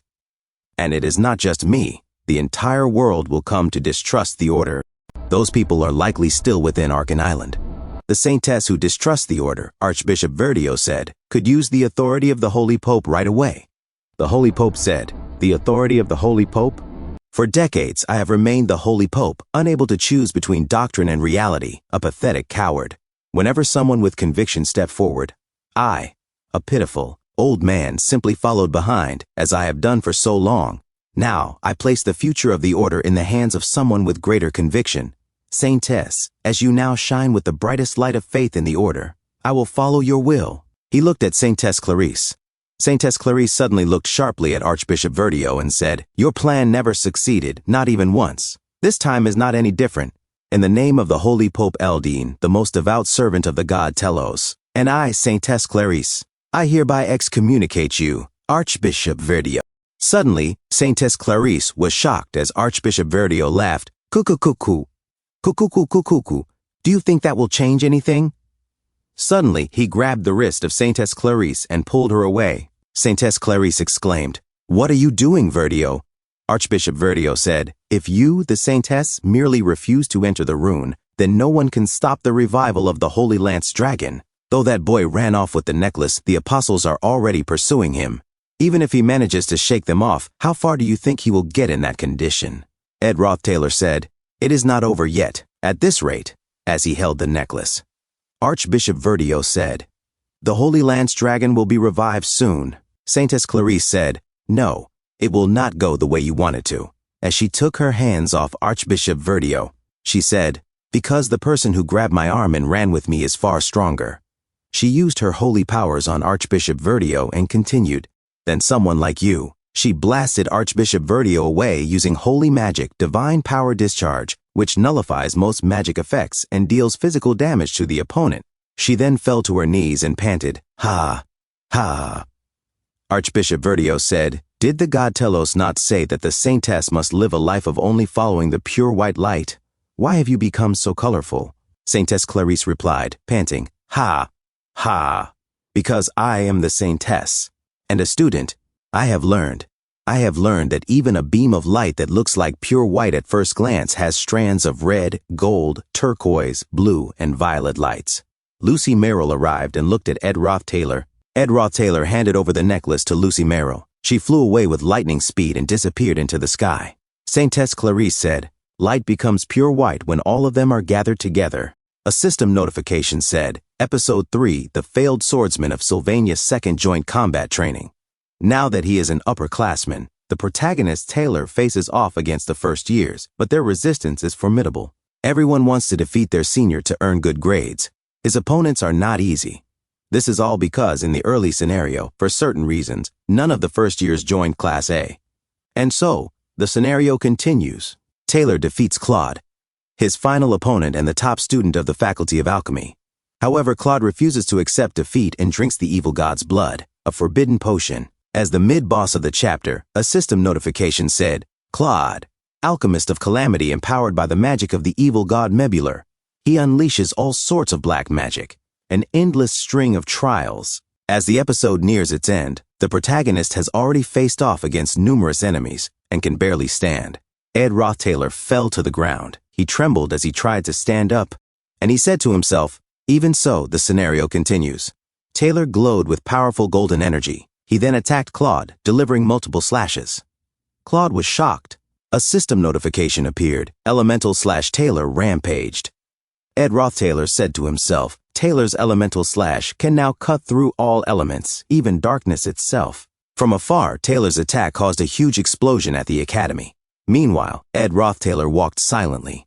The other students, uncaring, did not help him at all. He thought to himself, in the original scenario, this is how Episode 3, the Second Joint Combat Training, ends. Taylor, once a laughingstock of the academy for being a failed swordsman, is now fully recognized as a powerhouse. He is celebrated by students, faculty, and comrades alike. His name is now etched into everyone's eyes and memories. But the joy does not last long. As Taylor exited the testing arena, he received news of a comrade's death. The bard and prophet, Adele Saris, had died. At this moment, the cause of Adele's death was not clearly described. Originally, Adele was a character meant to exit the story in this way. As Adele was about to collapse inside a magic circle, Ed Roth Taylor grabbed her from behind. He said to himself, however, Adele gasped in shock as Ed pulled her away. Adele winced in pain. Ugh. Ha. Ha. Ed Roth Taylor, breathing heavily, said, huff, huff. He thought to himself, the original storyline has already changed. Taylor and his companions never received news of someone's death. Suddenly, Archbishop Verdio stood and charged at Saintess Clarice, shouting, ah! Ed Roth Taylor said to himself, though there were rumors of a disturbance within the order. A fist struck Archbishop Verdio in the face. A knight sighed. Phew, Ed Roth Taylor thought. The disturbance was handled as an internal matter. The Pope bowed before Saintess Clarice. Ed Roth Taylor continued to himself, as a result, the so-called Saintess of Distrust never came to be, and the Holy Lance Dragon did not revive earlier than expected. With the Saintess of Distrust erased, the Order's army never descends on Arkan Island, and the rampaging boss of Episode 3, Awakened Lucy, never appears. Perhaps even more has changed now than in the original scenario. Lucy Merrill stared into the distance and said, I want meat jerky. Ed Roth Taylor continued, but the academy remains peaceful. 2 days passed. Ed Roth Taylor knocked on a door and said, Janica, are you feeling better? Janica Flaylover exclaimed, Ed, do not come in. I still have to wash up. Ed Roth Taylor hesitated. Janica continued, but my eyes, I still cannot see very well yet. Ed Roth Taylor thought to himself, the price for drawing upon the mana of the future was high. Janica is currently unable to use mana or see ahead of her. It seemed that the highest-ranking water spirit, Freed, who had blocked the 5 apostles, had crashed into the forest area outside Arkan Island. Janica, who had passed out, said that she found herself inside the cottage when she opened her eyes. I am not sure how it happened, but I am quite thankful. Suddenly, Belle Maya said, if something like this happens, you should always come to me first. Ed Roth Taylor turned and said, yes. Thank you for coming. Belle Maya sparkled. He thought to himself, the more she fulfills the role of head maid, the less housework she ends up doing. Looking at her expression, it seems like she has been wanting to do housework all this time. Belle Maya asked, young Master Ed, are you all right? Ed Roth Taylor responded, yes. I am worried about Janica since she still cannot see, but I am fine. Belle Maya clarified, no. I meant if there was anything else you were concerned about. Ed Roth Taylor replied, yes. Belle Maya said, I understand. Right now, what is most important is tending to Miss Janica. I am saying this just in case, but that means I will be changing her clothes and wiping her sweat. As she entered the cabin, Ed Roth Taylor added, obviously. Belle Maya smiled. Of course, young Master Ed would never make a mistake like that. She entered silently, and the door closed gently. But then Belle Maya peeked outside and said, but it is quite a turbulent time right now. When else would you be able to get away with making such a mistake? I think it would be all right if you periodically listened to what was going on inside. Ed Roth Taylor slammed the door shut. He turned and walked away saying, stop saying strange things and go inside and help Janica already. Belle Maya murmured, that is quite a shame. Ed Roth Taylor looked back. Belle Maya added, ah, right. Young Master Ed, you used informal speech just now. He silently looked at her, then turned away. As he sat near the campfire, Belle Maya shouted from inside, Miss Janica! Leaving a patient in an environment filled with dust like this is just a crime. At this rate, it would be better to just go to the Academy Infirmary. I am going to open the door wide open and properly ventilate this place. I am doing it. Ed Roth Taylor broke into a cold sweat. Janica Flaylover screamed, Belle, why would you do that while I am changing my clothes? Why are you doing that? No, ow. As Ed Roth Taylor sighed, he said to himself, the quick-witted Belle seems to have noticed that I have been feeling troubled. Opening the windows and the door to wash down Janica is just crazy. But thanks to her, the daytime hours passed by without a chance to think about anything else. I only left camp for a couple of days, but work-wise, it feels like I had been gone for a whole month. A few moments later, Ed Roth Taylor said, I am running out of firewood. Suddenly, a voice called out from the distance, hello. Ed Roth Taylor looked at the lady confused and said, Kylie. She took off her hood, revealing her silver hair. Ed Roth Taylor said, no. Saintess Clarice. A few moments later, Ed Roth Taylor poured Saintess Clarice a cup of his homemade secret sauce tea. Saintess Clarice said, Archbishop Verdio has been officially excommunicated. Ed Roth Taylor replied, is that so? Saintess Clarice continued, by the order of the Pope and the Apostles, he is being escorted to the Holy Capitol. Afterwards, his punishment will be handled by the Pope. Ed Roth Taylor asked, can you trust the Church? Saintess Clarice answered, Pope Eldine has acknowledged the error in his passive ways. To think that a single archbishop with misguided thoughts wielded power over a wavering church, in some ways, this could be a turning point and cause the church to go in a new direction. I would like to try believing in it. Ed Roth Taylor silently nodded. Saintess Clarice said, and Adele has disappeared. I use my position as the saintess to search for her whereabouts, but there are no traces of her anywhere. Ed Roth Taylor asked, was there something you wanted to say to her? Saintess Clarice said, at first I wanted to tell her about the things I had experienced after leaving the Holy Capital, but now, I just want to tell her, thank you. She looked at the sky. Saintess Clarice placed down the Adele series lute and said, I will leave this here. Since, if it is Adele who has been everywhere there is to go, she might pick this camp as her next travel destination. Will you be at the camp during summer vacation as well? Ed Roth Taylor replied, I do not really have anywhere else to go, so yes. Saintess Clarice said, by the way, I have a small request. I just was wondering if you could start treating me like your junior. As she put her hood back on, Ed Roth Taylor said, is that not what I have been doing until now? He handed her a torch and added, and while you are Kylie, it just feels more natural as well. Saintess Clarice smirked and said, ah, that is true as well. But what I mean is, if you ever need my help, please feel free to let me know. She blushed and added, I am not sure whether I will be able to repay you for all the help you have given me, but I will do everything I can. Ed Roth Taylor silently watched as Saintess Clarice walked away, until she had already gone too far for him to see. Suddenly, Adele said, It looks like I will have to leave soon. If I stay here, I might end up seeing Clarice again. Ed Rothtailor asked, will you be all right? Adele replied, neither my spectral magic nor divine magic has come back, but I can move my body around now. Ed Rothtailor said, no, I am asking if it will be all right for you to leave without meeting Clarice again. Adele responded, yes, I do not have any songs left to sing, or rather, it might be that I do not have the courage to lie anymore. If I think about it, it was a lie from the beginning. Words praising Telos, stories of traveling the world, songs romanticizing freedom. All the songs I have sung with this lute were lies. As Adele held the lute, Ed Rothtailor asked, is that so? Adele picked it up as Ed Rothtailor watched, shocked and confused. Adele suddenly threw the lute into the bonfire. Ed Rothtailor said, you... Adele said, I intend to visit all the places I lied to Clarice about going to, since it will be a long journey. I do not want to carry anything heavy with me. My journey until now has just been to escape my fate, but this time, I will not be leaving to escape, but to travel. Ed Rothtailor asked, is there a difference? Adele replied, maybe that I have somewhere to come back to? I will have to return within 3 years, since I will need to come back before Clarice graduates. At the end of my travels, I want to come back to this place and sing her some new songs. Ed Rothtailor said, yeah, I will find a good tree to make an instrument for you when you come back. Adele said, ha, so I will have to come back in 2 years then? Ed Rothtailor asked lastly, is that it? As Adele remained silent, Ed Rothtailor stood up and said, since you have lost your magic, you will not be able to see the future anymore. The future you know of ends here. From now on, in places you have never seen before, without knowing anything about what lies ahead, you will have to start your journey. Because you have left the determined scenario, you might not be able to do anything about the potential horrors that lie in your future. You, who can no longer see that future. Are you not scared? Adele, still silent, finally said, I am scared. However, that makes it exciting, does it not? She smiled. A few moments later, Ed Rothtailor said to himself, many things have changed. I just had a conversation with a girl who should be dead. I am not talking about the scenario.